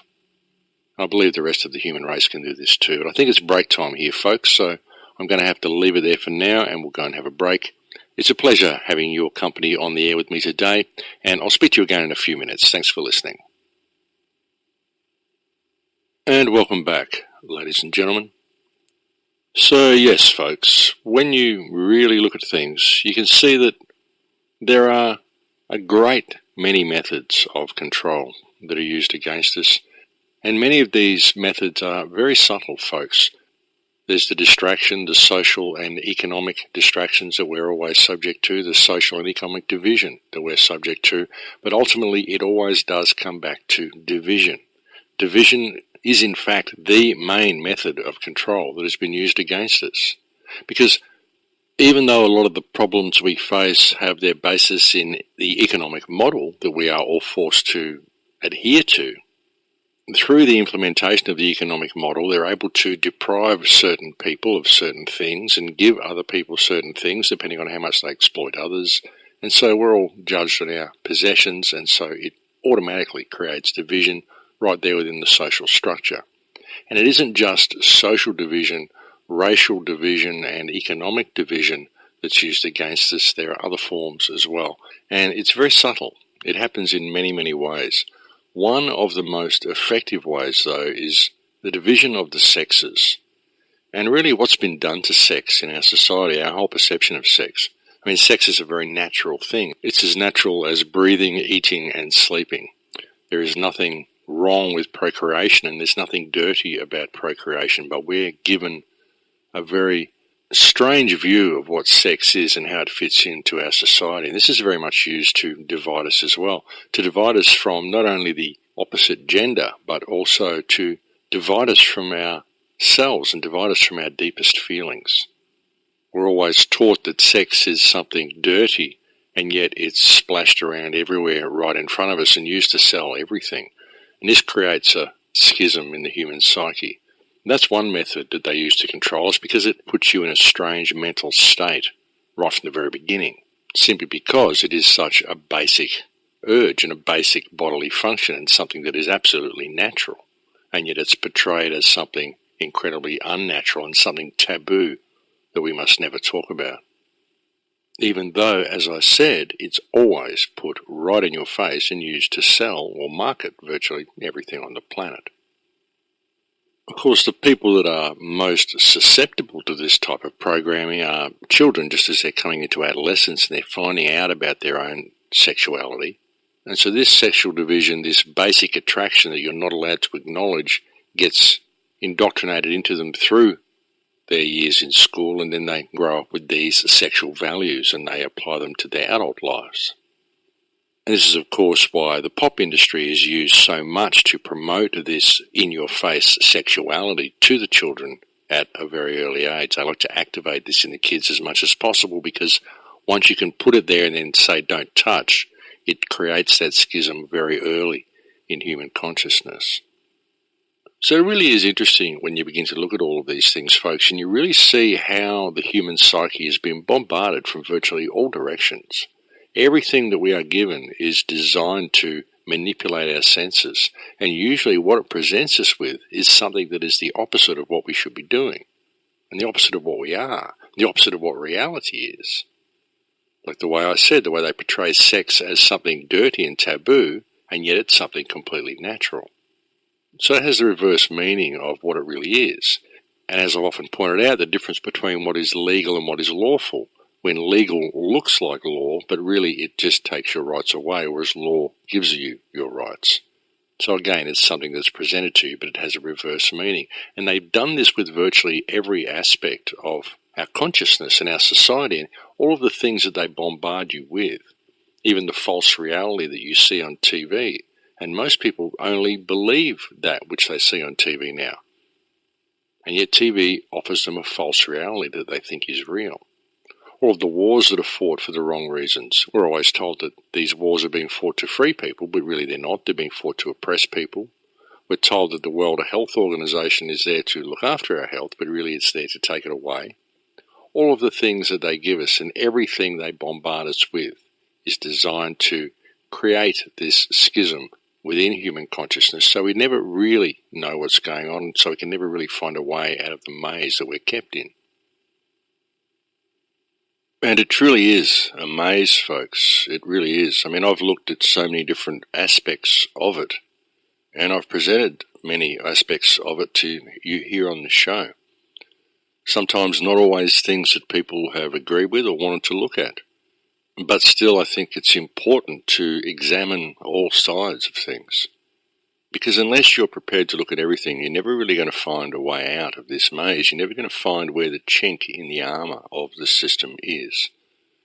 And I think it's important to examine all issues, and it's important to keep an open mind when you're looking at things. Don't take anything on as gospel. Don't take anything on as the absolute truth, and don't take anything on as the silver bullet. Well, nothing external to yourself anyway, because ultimately there is only one silver bullet, and that silver bullet is each individual out there. The silver bullet is you coming into your own power. So it's good to look at what other people offer. It's good to look at suggestions that people give us for what the ultimate problem may be and what the ultimate solution may be. But it's always good to understand that these are opinions and perspectives that have been given to you by other people, and ultimately the real power lies within yourself.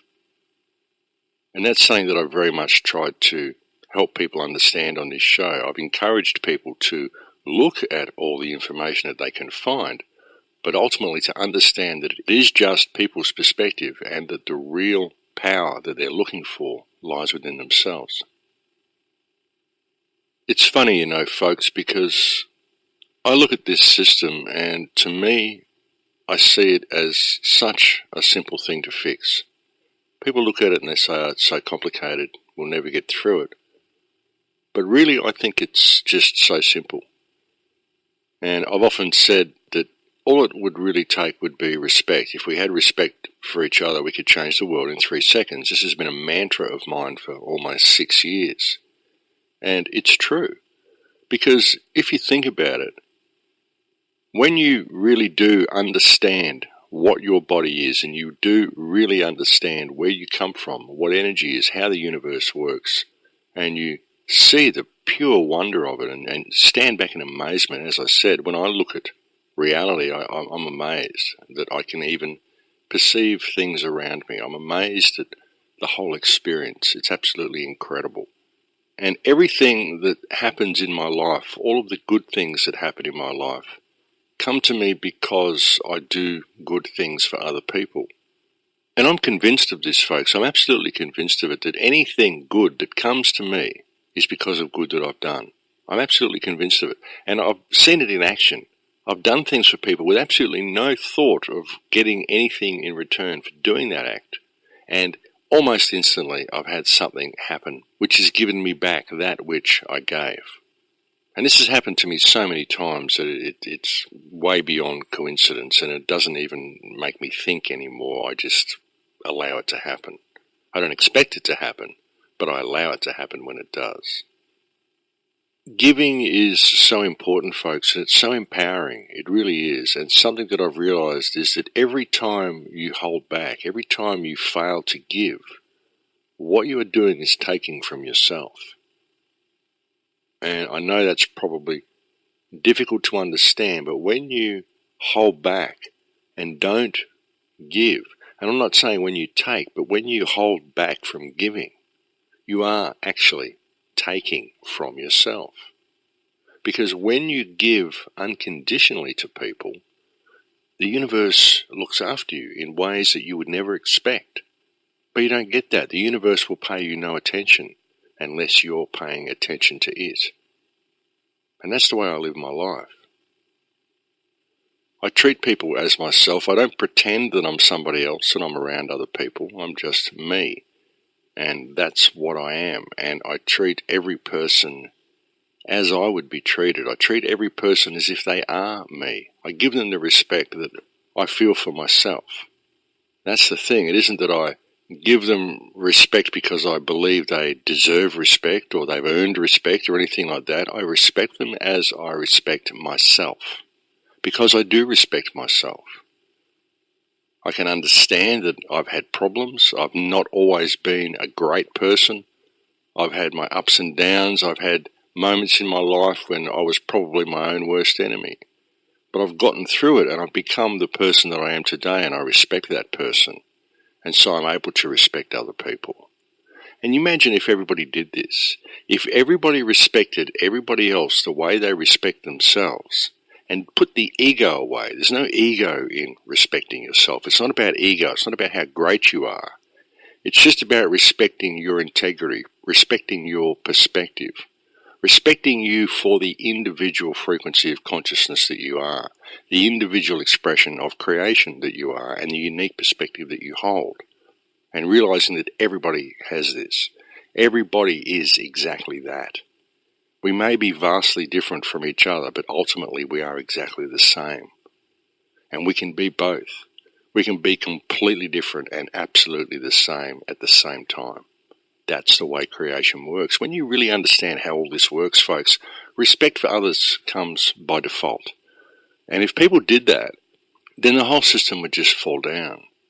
We wouldn't have to worry about the chemtrail pilots. We wouldn't have to worry about the soldiers. We wouldn't have to worry about the police, because suddenly everybody would respect each other and the world would simply change by default. We wouldn't need any of these organizations. To me, that's what amazes me about this whole situation we're in, because that simple act of respect, that simple changing of one's perspective, could change the world in 3 seconds if people were willing to do it. The problem is that people are not willing to do it because people have been trained and indoctrinated into a certain view of what life is. And that's where the real problem lies. And that's why I believe it's up to the individual to show people that there's a better way. You've got to lead by example in what you do. Put in a garden if you have an opportunity to put in a garden. Be all that you can be. Give to people around you. Give unconditionally to people. Respect people as you respect yourself, and encourage others to do the same. Don't put a monetary value on everything you do. Don't always do things for profit. And if you're running a business where you need to make profit in order to survive, well, make the profit that you need to survive, but don't make exorbitant profits. Don't rip people off for economic gain for yourself, because by doing so is just exacerbating the problems that we face. And the world is enslaved to a fictional economic model, a fictional social system, a system that's designed to divide and conquer the human race. And the main thing that perpetuates it is people's unawareness of the system. And people are so caught on the treadmill, they are so willing to claw their way to the top because that's what's been instilled into them. But I believe we can do better than that. I believe we can step above that. We can really step back and look at things for what they are. We can find a better way. I think we each have the power to do this, and with every problem that we're facing, this is what we are being given. We're being given an opportunity to do this. We just have to realize that that's what it is. You know, here in the world in 2013, with what's going on around the planet, the huge demonstrations that are happening everywhere, the world really does stand on the edge of a knife right now. Human consciousness could conceivably go in any one of a number of directions, depending on the outcome of things that are happening right now. And all this depends on your participation. All of this depends on what you out there listening to this show do with the information that comes to you. All the people involved in the revolutions in Egypt, all the people involved in the revolutions in Brazil, in Italy, in Turkey, all of these people know that there is something very much wrong with the world, and they are willing to make a stand to see that we change the direction that we're going in. But it would appear that most of them are lacking direction in themselves. And as I said, we stand on the edge of a knife right now. We could take the world in a wonderful direction, or we could allow something very, very terrible to be created from our actions as well. And ultimately, any revolution that humanity stages has to be based on an evolution of consciousness. We really have to change our perspective on the way we look at things. We have to change our perspective of who and what we are and how we're going to approach the world. what sort of a political system do we want. We don't want to just pull down one puppet master and put in another puppet master. We need a complete restructuring of this system. But again, we can't just tear it down and allow a vacuum in its place, because that vacuum will be filled by something very quickly. We need to have some workable plan formulated before any revolution starts. We need to have a clear direction and a clear methodology that can be used to steer us back on track before we tear down the current system. Because were we to just tear it down the way we're seeing in Egypt, well, as I said earlier, now we've seen a military takeover of Egypt. We've seen a military coup. The army is now in control and the constitution has been suspended. And that can never be a good thing. Even if there is a military coup, I don't see any reason for the constitution to be suspended. And so people really need to pay attention to what they're doing.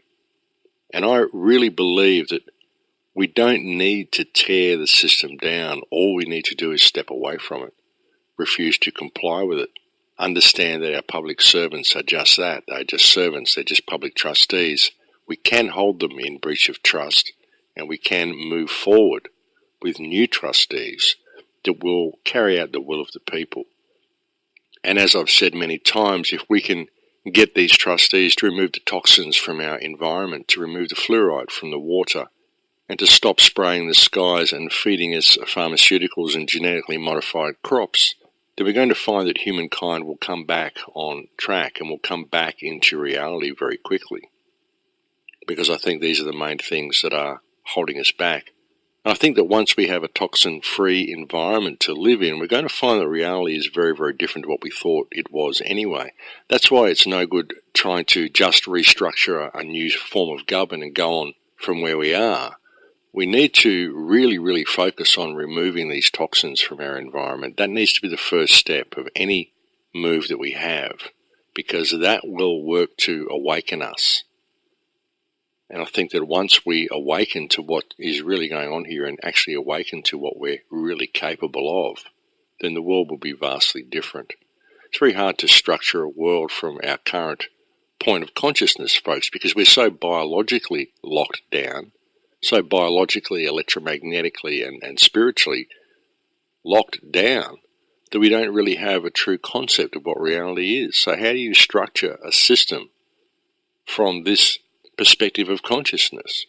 You have to allow mankind to come back online. You have to allow the human spirit to redevelop, because we've been kept in the dark for so long. And any type of new structure that we create from this perspective of consciousness is not really going to be what we need anyway. So I really do believe that the best option is to just rein this one in, get rid of all the toxins from our environment, and then just allow a natural progression from that point. Because I think it will be a natural progression. This is what I was saying to someone when I was talking about the Zeitgeist movement one day, when they were talking about wanting to build something like the Venus Project. And my argument was that we are so physically and biologically locked down at the moment. And my belief was that if we could rein the government in to the point where it would allow us to build something like the Venus Project, by the time we had it halfway finished, we'd realise that we didn't need it. Because it's been conceived from within a very locked down perspective of reality. And I believe if we were able to come back online biologically and electromagnetically and spiritually come back online, we'd find that we didn't need anything like the Venus Project. I don't think we would even need half of the technology that we've got, folks. I think we are capable of so much more than what we believe. And I think that if our pineal was open and we were allowed to live in a toxin-free world, we would find this out very quickly. And what we are actually capable of, I believe, would quite literally stun people. You've just got to look at some of the things the shamans do, folks, some of the things the yogis do, some of the things the Shaolin monks do. People who are in control of their physicality, and they're in control of their electricity, and they're in control of their chi energy. Some of the things that these people can do are quite literally amazing, folks, and all people are capable of these things. It's just that we are given a very, very boxed view of reality. We're kept locked within belief systems that are not our own. We are also kept biologically disconnected via the toxins that are put into our body. And not just the toxins, of course, folks, there's also the electromagnetic pollution that we are forced to survive in as well. We're swimming in this all the time because we are electrical beings. Everything we experience is electric, and we are kept in a very, very polluted electrical environment, and I believe this also affects us quite significantly. So the question is, folks, how do we get out of this situation? How do we find a way back to where we should be?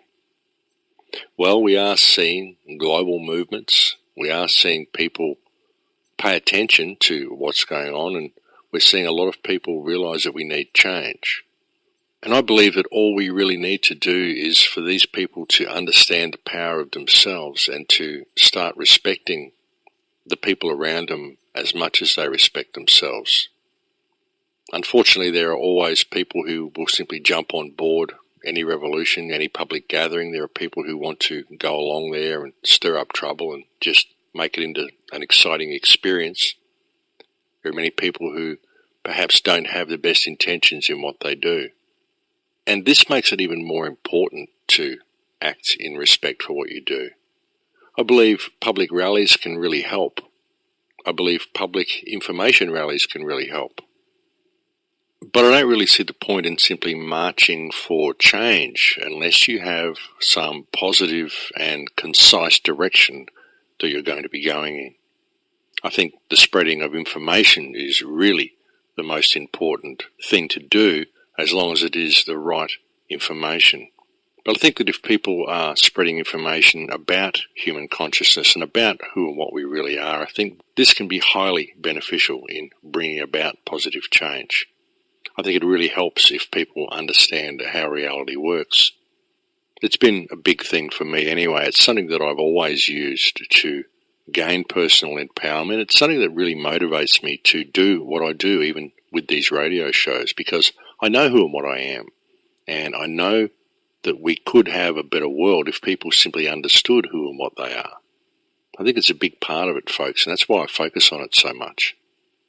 And I think really, if you look at it, it is what is the basis of the whole free man movement. It's what is the whole basis of the alternative research movement, folks. It's people who know who and what they are and who have had enough of people dictating their lives for them, and people dictating what is right and what is wrong, and people dictating what can and can't be done, and people controlling the lives of other people. I think people have had enough.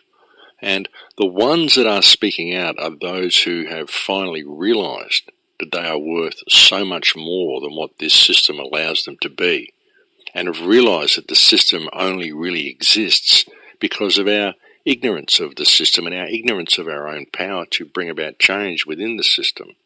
Because the system, as I've said, folks, is just fiction. We made the whole thing up, and so we can fix it any time we choose to. But the first step in doing that is understanding who and what we are. And when we do understand who and what we are, the respect that I often talk about that we need to have for ourselves comes by default. And when you do truly respect yourself, then respect for others is also just a natural progression from that point forward. And that's how we bring about change, folks. All you got to do is look in the mirror and see the power of that person standing there, and know that everything that is being done on this planet is the result of the actions of mankind. And that is what you are. That is what we all are. And that is why it is up to us to bring about the change ourselves. Well, we're getting close to the end of this show here, folks. I really don't know how many more of these shows I'm going to do, to be honest. I've got so much on my plate at the moment, and I really do believe that I've said all that I can say on these radio shows. I've been doing this for about 6 years now, almost 6 years, and I've presented the same information for you in so many different ways now that sometimes I feel that by adding more to it, I'm simply diluting the information that I've already put out there. I've also been offered a show on David Icke's new television station that is opening. I'm wondering whether to do this and whether not to do it. I have thought about it. It is a very, very big task, though, producing a television show every week. It's almost a full-time job and something that I would be doing for no pay. And so I'm not sure whether I will be going ahead with that. I'm thinking about it, but as I said, it's not something that I can do on my own. If you do live in Australia and you are someone that has any experience in that sort of thing, perhaps you might want to contact me and perhaps we could work together to see what we could come up with. I think the TV station that is opening is a wonderful opportunity to be able to get information out to even more people and perhaps take things to the next level. But again, it's still something that I need to weigh up and decide whether it's what I really want to do. So as I said, if you are someone out there who has any expertise or knowledge or would like to be involved in a project like that, please do feel free to contact me and we can see what we can work out. We've probably got another month or so to see if we can put together something viable. And if we can, well, that could be another good method of getting the word out to people. But I know I can't continue doing what I'm doing for too much longer, folks. It has been a one-man show, the whole thing, for the last 6 years. The Crow House website, the YouTube channel, the radio shows, the films that I've made, everything that I've done, it's all been from the actions of one person. That's myself.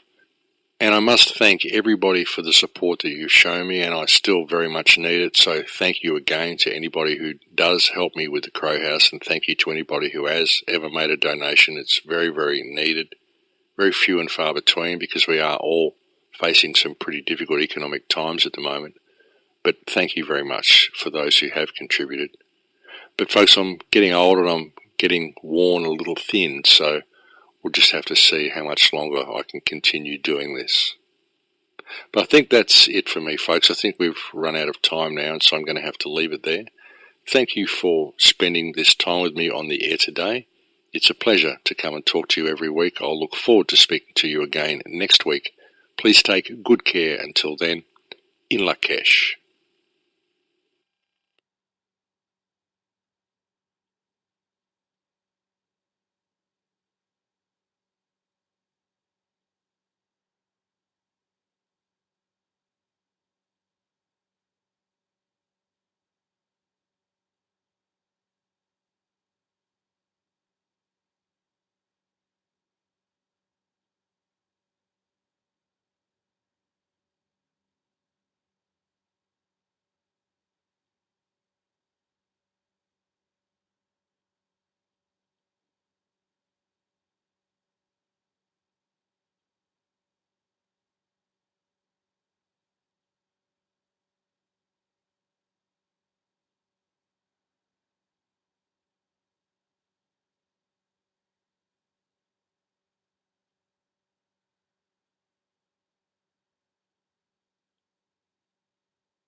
we live in. Doctors destroy health, lawyers destroy justice, psychiatrists destroy minds, scientists destroy truth, major media destroys information, religions destroy spirituality, and governments destroy freedom.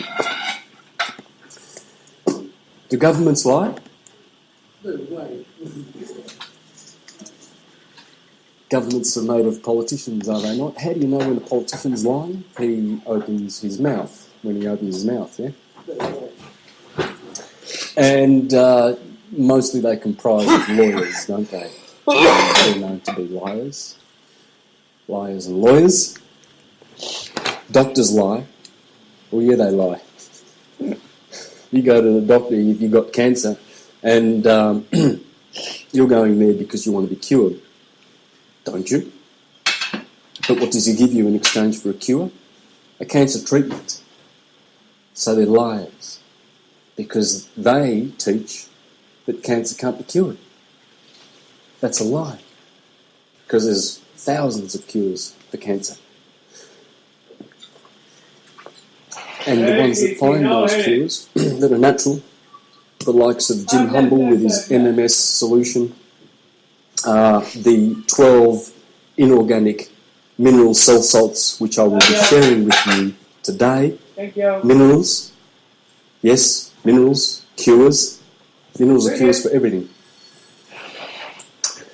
And but of course they deny this, and they insist that there is treatments for you for everything.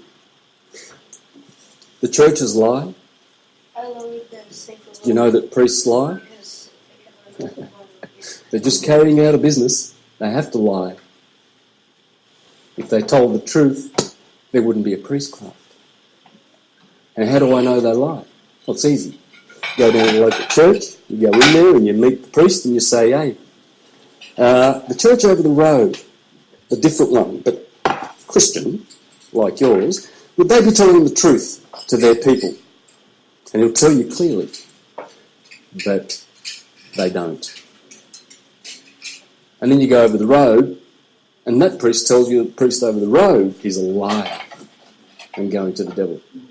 So that's how I know the lies. You just ask them. And then if you should happen to ask them, what about the other 29,998? Because there's 30,000 registered Christian denominations in the world, depending on which authority you consult, but I've seen 30,000 many times, registered Christian denominations. And they're all telling you that the other ones are liars, you see. So that's why it's hard to get the truth. So today we're going to be dealing with some real deep truths. And I'm talking profound truths. We're going to be going into the subject, as I said, the mineral salts, and I'm going to be basing most of what I'm doing today out of this book. George W. Carey and Inez Eudora Perry, that's for the camera, Zodiac, and the Salts of Salvation. And I'm going to be reading extensively from this book, because there's some gems in here, the like of which are very, very unusual and uncommon in this world.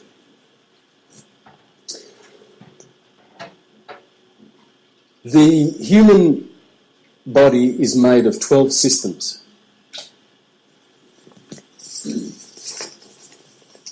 And those systems are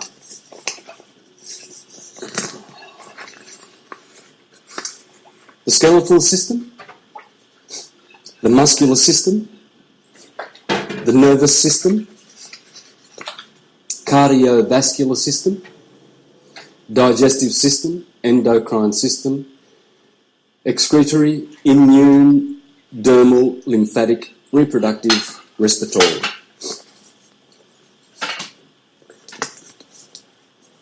There are 12 cranial nerves. In your solar plexus, which is the largest of the plexuses, there are 12 nerve endings. The body is a whole system of 12. What I'm going to show you today is we're going to be talking about this marvellous temple. It's a marvellous temple. An alchemical laboratory. And if you keep that temple clean and pure with good habits, you can restore your temple to perfect health. It is the temple, in the Bible it's called the temple of God. The scripture in the Bible says, "What, do you not know that your body is the temple of the living God?" And it's otherwise known as Solomon's temple, the soul of man. That's the temple of Solomon. In Solomon's temple, Josephus, the first century writer, informs us in his chapter 3 of the third book of Antiquities of the Jews about the temple of Solomon. And he says, and when he ordered 12 loaves to be set on a table, he denoted the year as distinguished into many months. And for the 12 stones, whether we understand them, the months, whether we understand by them the months, or whether we understand the like numbers of the signs of that circle which the Greeks called the zodiac. Josephus. All the churchgoers, Josephus said this and Josephus said that. They might want to think about that one that Josephus said. Philo, these are all his works. He was a very prolific writer in the first century. This man's life footprint was over the footprint of the supposed historical Jesus Christ, and yet there's no mention of Jesus Christ. He was a Jew, probably one of the richest men in the world, who lived in Alexandria. Pretty much the most powerful family in the world, this family. And he wrote about the allegory in the Bible. There's 3 books in here devoted to the allegory in the Bible, etc. And this is what he had to say about the 12.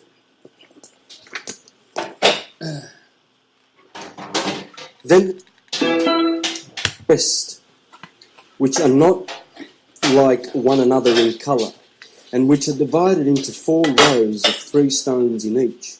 What else can they be emblems of, except of the circle of the zodiac? That's the breastplate of the Jewish high priest. He would wear around his neck like a necklace or whatever, or well, it might have been attached to his robe, but it had 12 precious stones, sapphire, jasper, etc. Right? All the first one. Now this is Philo telling us it's a zodiac.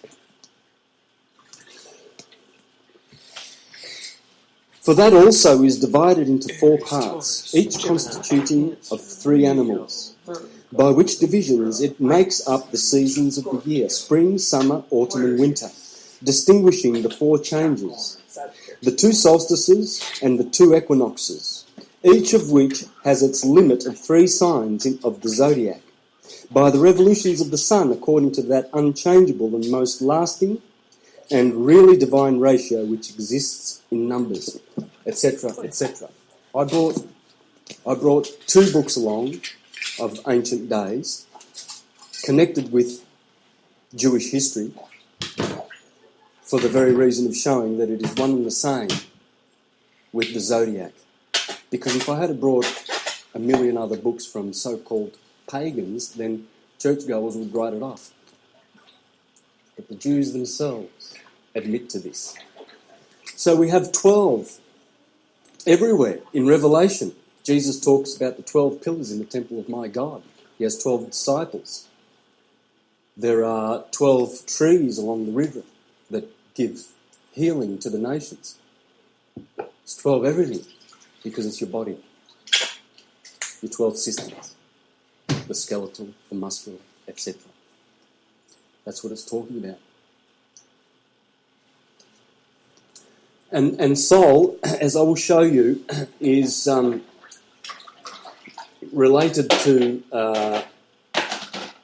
the salts, the minerals that I'm going to be talking about. Because salvation comes from this, you see, from salt. You get many words that come from that, like salute, which means health, greeting, salutation. In Italian, salute. Salute means health. Saluti means greetings. Same in French, salut. Salud in Spanish. And also in Greek, the word is halos. Halos, from which you get halo. You see, when you have salvation, you have a halo. Salt. The sun, known as Sol.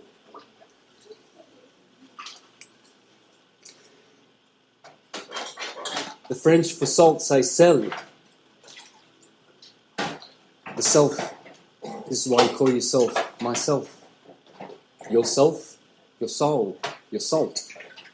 Because your body is a pillar of salt, of the minerals, the 12 minerals that are the building blocks of your body. So that's what we're going to do. Would you like to do that? That'll be nice. Okay, so to kick off, what I'm going to do is I'm going to draw a graph on the board based on science. This sine wave here is quite known to people who love their geography. That's the globe of the Earth there, and there's the equator running through the centre. And this sine goes up 23.5 degrees north in declination, or in latitude, I should say, to the equator and hits the Tropic of Cancer. What's the Tropic of Cancer? Well, when the sun... See, this is the sun's path, the ecliptic. The sun goes through a 360-degree circle, divided into 12 slots of 30 degrees. So when the sun hits there, the sun is in the sign of Cancer. That's the Tropic of Cancer. It's where the sun is. So the sun is in Cancer, it's hit the Tropic of Cancer. From there, it's got nowhere to go but to fall down and go to the Tropic of Capricorn. And it does this year in, year out. You get summer, winter. Or 4 seasons. Or 12 seasons. Or 2 seasons. A hot one and a cold one. Take your pick. So what I'm going to do is I'm going to copy that. Okay? And this map is an old map, and it shows the glyphs of the signs. Aries is there. Taurus, Gemini, Cancer, etc., etc. So let's do that, shall we?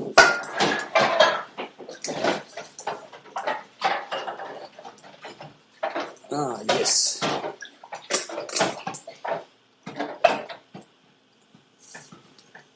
There's the Earth, the equator, Tropic of Cancer, Tropic of Capricorn. Okay? So we need to shrink the sine wave a little bit. So we start here at Aries. Everything begins in Aries.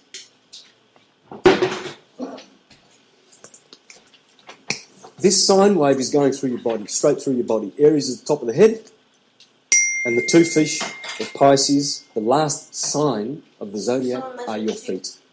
Thank you. So, as I said, that's Cancer, and that's the Tropic of Cancer, and that's the Tropic of Capricorn.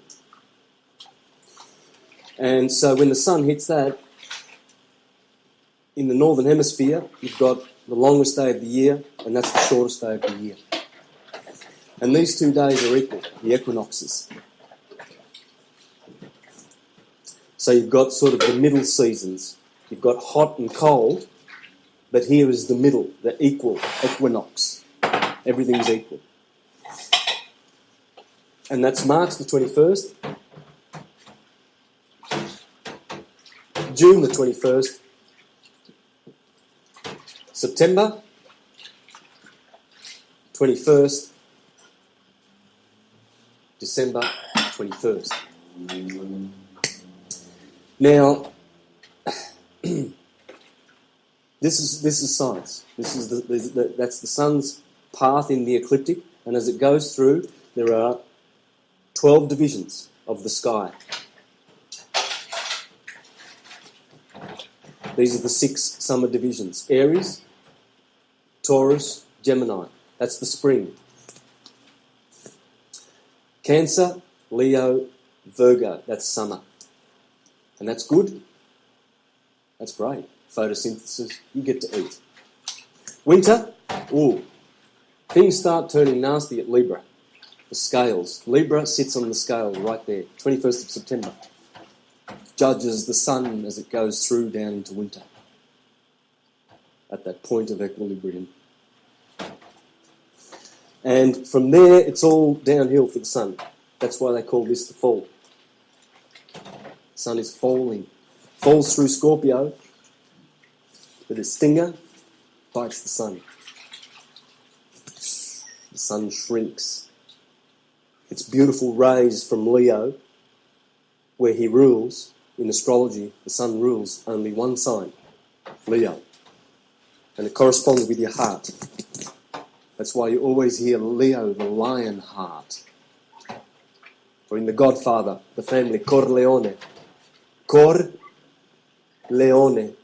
The Corleones, yeah? Heart, lion. Heart of the lion. It's always the heart of the lion, heart of the lion, heart of the lion.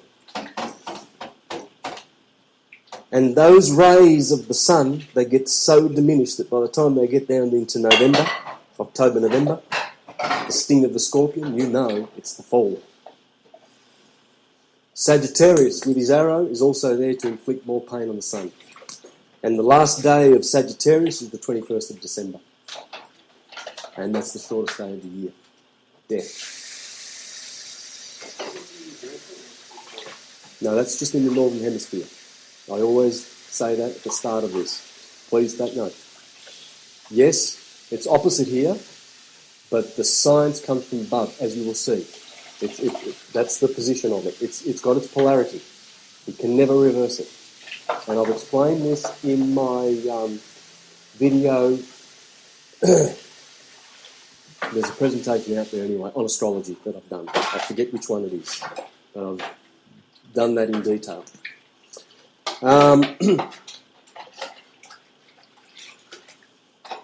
Capricorn, Aquarius, and the fish Pisces. Now, the human body is here, the head is here, and the feet are here. How do I know that? Because I pay attention. All you've got to do,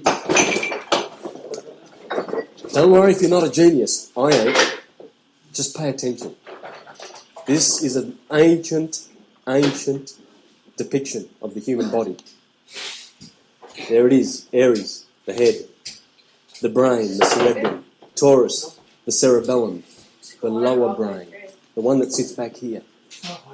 And we're going to study a lot about the two brains today and the cell salts that correspond with them. It's very important for your mental balance and so you don't get depression. It's unfortunate when children go to doctors that give treatments and they're depressed. They've got no idea about the salts. And they put them on medication for depression.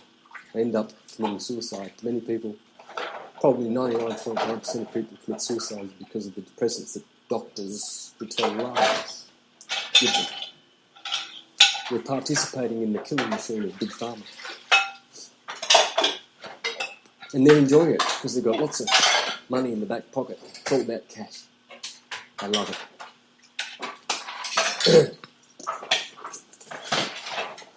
So, let me see.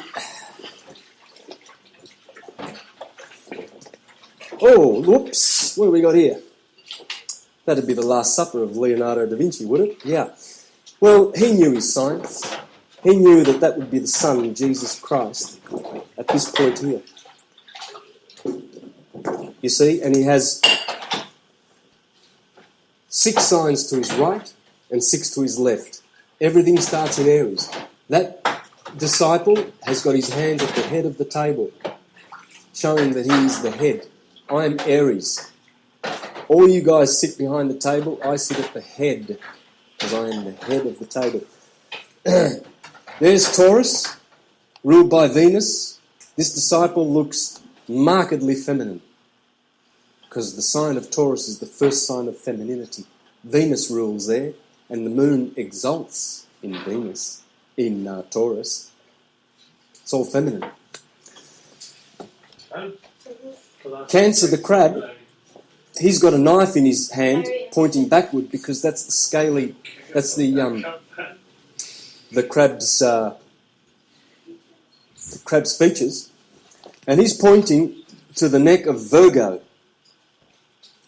and the absence of the Adam's apple, in indicating that that is the only woman, or the woman in the zodiac.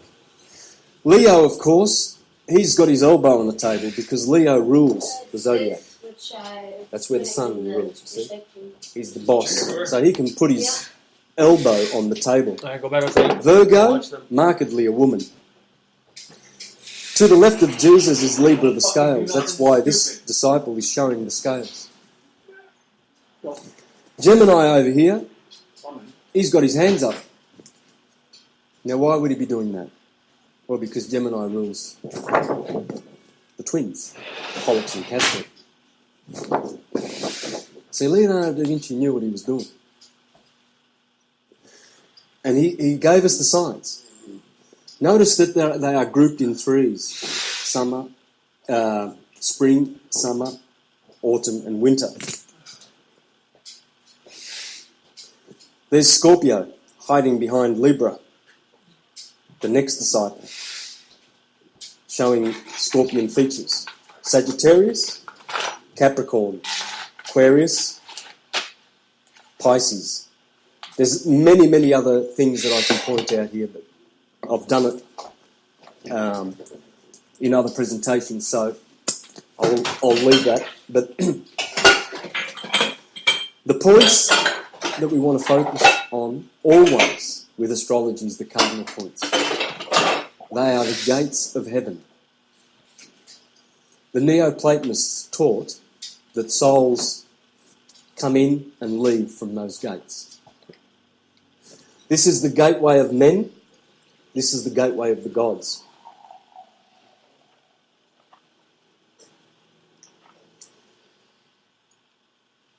These signs are very, very powerful, the cardinal signs. I'm going to focus quite a bit on those today, because the creation happens here in the cerebrum, and as I said, in embryology, I didn't say that, I was saying that before we started the camera rolling. I was talking about this. In embryology, the first of the systems developed is the cerebrospinal system. Aries rules the cerebrum. Remember, it's the top. The cerebrum. This is the cerebellum. That's Taurus. Taurus rules the bottom half and the neck. And then Gemini rules the hands, remember, as Leonardo da Vinci indicated. And down it goes. Scorpio is here in the sacrum. This is like a big stone. This is 5 fused vertebrae. The sacrum. And below that's the coccyx. That's otherwise known as the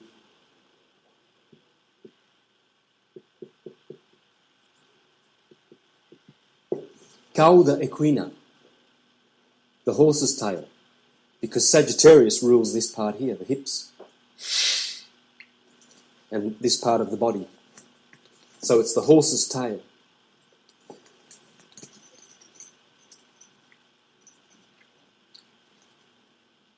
And then there's the lumbar. Well, that's going to happen, isn't it?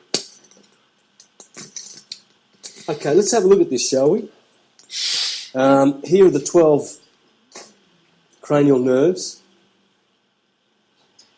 In the cerebrum proceeds a fluid, and it descends, and it makes all the rest of the body, the corpuscles of the body. Because this is the number one gland, the first gland developed in the body.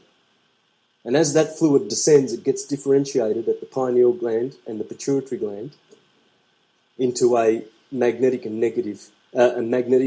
electric fluid. It then gets differentiated at the other glands, and the other glands do their making.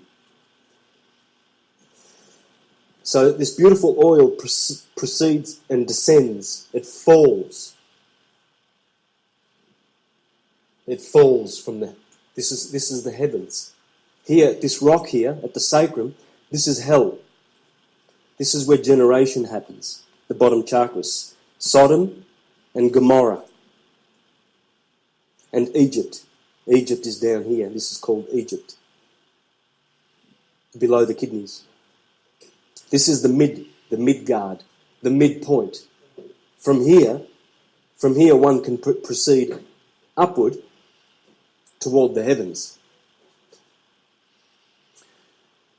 And you'll understand exactly why these are the heavens. There's the optic thalamus, the eye that sees. When eventually the oil returns and ascends, that's what the ascension means, it anoints that, the optic thalamus, and then activates the pineal gland, and all the dormant brain cells are reactivated. And that is exactly what you see with these people here. They have their pineals activated.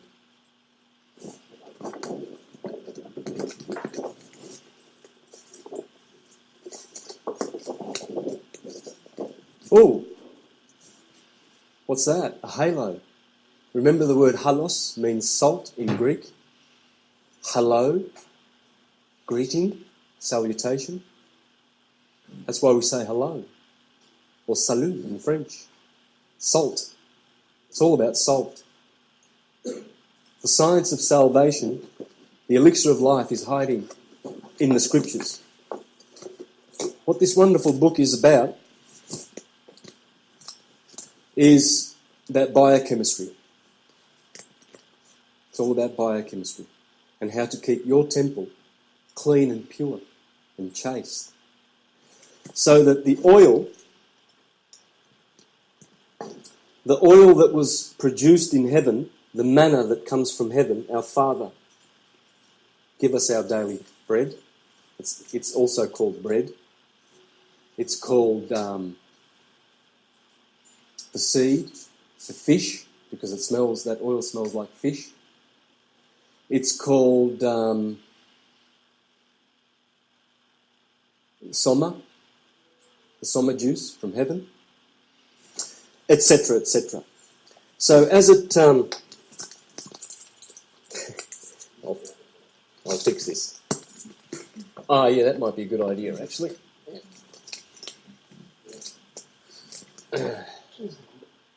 Yeah, thanks, mate. Beautiful.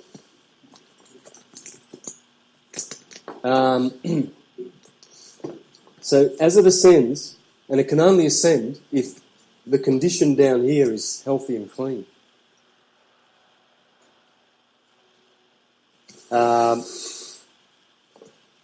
If the body is chemically balanced, that oil will ascend. You see, this is why it's very, very necessary to be careful with certain ones promising ascension and talking about ascension. I mean, in the churches, they think they're going to meet Jesus in the heavens. It's a rapture. That's how they're going to ascend, because everybody's looking for that immortality. That's what the elixir of life's all about. But they've taken it literally, And they really believe that they're going to meet Jesus in the heavens and literally in the clouds, misunderstanding these beautiful sacred documents, which today, at the end of this presentation, you will fully understand. So, without going further into this too deeply, I can go on and on and on and on about the process of how all of this happens. But I have done this in other presentations. Your body is the Holy Land and lawful awakening in particular. So I'm going to leave that.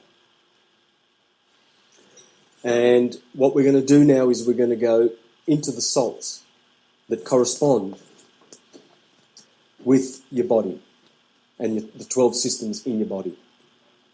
Now the salts are these. Potassium phosphate for Aryans.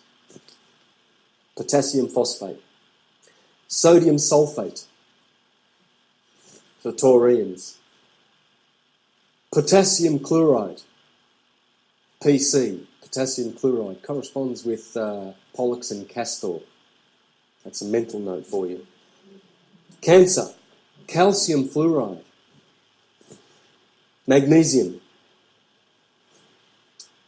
potassium sulfate, sodium sulfate, calcium sulfate, silica, calcium phosphate, sodium chloride, table salt, and iron phosphate. These are the 12 salts, the 12 building blocks. What I'm going to do now is we're going to go through each of these individually, starting with Aries, starting with the head. I'm probably going to spend more time with Aries, Taurus, and Gemini, because a lot of the magic occurs here, with the head being here, and then the nerves that are rooted in the optic thalamus, which branch out into the rest of the body from the neck. You see, our body is an upside-down tree. The roots are in the head. It's the tree of Yggdrasil. It's the tree that's in the Bible, in the book of the chakra Daniel. of the world. The root chakras at the North Pole, just like the Gemini rules the crown hands, chakras at the South Pole, twins, and just the twin like lungs. And the bronchioles, in other words, branches of the lungs and the branches of the pneumogastric nerve system, is the tree of life. Still have to start with the root chakra, though. Either way, energy comes from the top down, but there it is, the symbol of the two trees in the Garden of Eden. Both ends. The staff both ends. that Mercury is holding, Taurus field. Hermes, Thoth, Buddha, is the tree of life. And the two serpents intertwined on that staff is the tree of the knowledge of good and evil. Because the two nerves that come from the pineal and the pituitary gland descend all the way down the spine, and one is electric and one is magnetic. In other words, positive and negative, male and female, and all of those polarities that you've ever known. And these, the two wings at the top, where the serpents are, they are the two hemispheres of the cerebrum. And Mercury always holds this staff, the healing staff of Apollo. And, of course, Mercury is indicating that he is mind. Mercury is mind. It's the fluid that runs in your cerebrospinal system. That's the Mercury. Mercury is quicksilver. Quicksilver means living silver. It's the silver, the fluid, that you must turn into gold, as it is silver in the nervous system, and as it reaches the optic thalamus, it's turned into gold. And this is where your dormant brain cells are reactivated. And that's why the cells are so important, the cell salts. So without further ado, let's go through the book. Now, as I said, I'm going to be reading quite a bit from the book. It's going to be a hard slog. It's heavy. But it's enlightening, and you're going to love it. Every bit of it. I have highlighted all the key points that I want to bring out. I may have to leave some behind, because there's a lot of stuff here. I imagine I'm going to be reading for about an hour overall. But you will appreciate it, because it's very, very, very good. And here, George Carey and Inez Perry, who wrote this in the early 1900s, they based a lot of their information on Dr. Schussler's work on the cell salts. So I just want you to know the modern lineage of this understanding, of this science. But it's based on absolutely more ancient wisdom. The Egyptians knew it, the Greeks knew it, the Empire of Rome came along and said, no, we'll have none of that. And they set about destroying all the temples of the Greeks and the mystery schools all around the Mediterranean. Athens, Alexandria, they burnt the library, destroyed all the system of learning in Alexandria, etc., etc. Jerusalem, there was a great school in Jerusalem. That's why they destroyed Jerusalem. They went around destroying all of these temples. Temples of God, I guess you could say. So, I'm going to be flicking through pretty much page by page. Now, in the introduction, it makes this statement. It's quoting from Leviticus 17:11. For the life of the flesh is in the blood, for it is the blood that maketh atonement of the soul.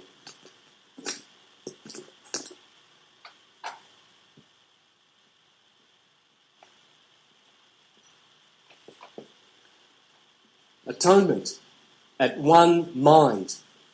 Mind, that's Latin for mind. We get mental. So at one mind. To have one mind and to be in unity and to bring the oil back will take a long process, which we all have to engage in eventually. We can choose not to now. It's fine. But eventually we will have to ascend. Because that's how the ascension takes place. It does take place within. It's your temple. If it's not happening in your temple, it's not going to be happening by some vicarious salvation. It will never happen, as the church has promised.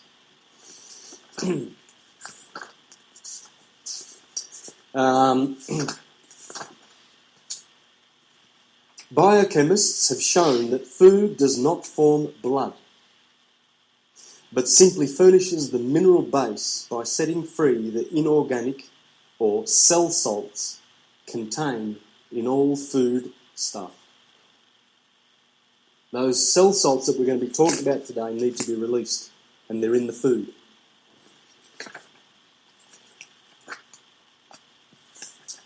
Now,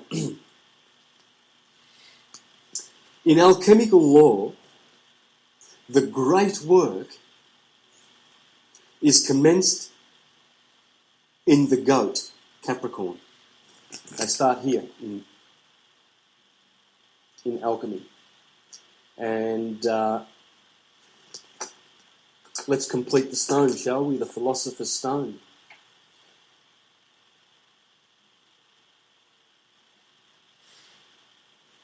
Hasn't got much shape, but you get the point.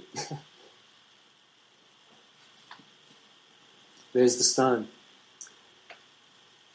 Focus always on those cardinal points, 4 gates of heaven, because it will make a lot of sense.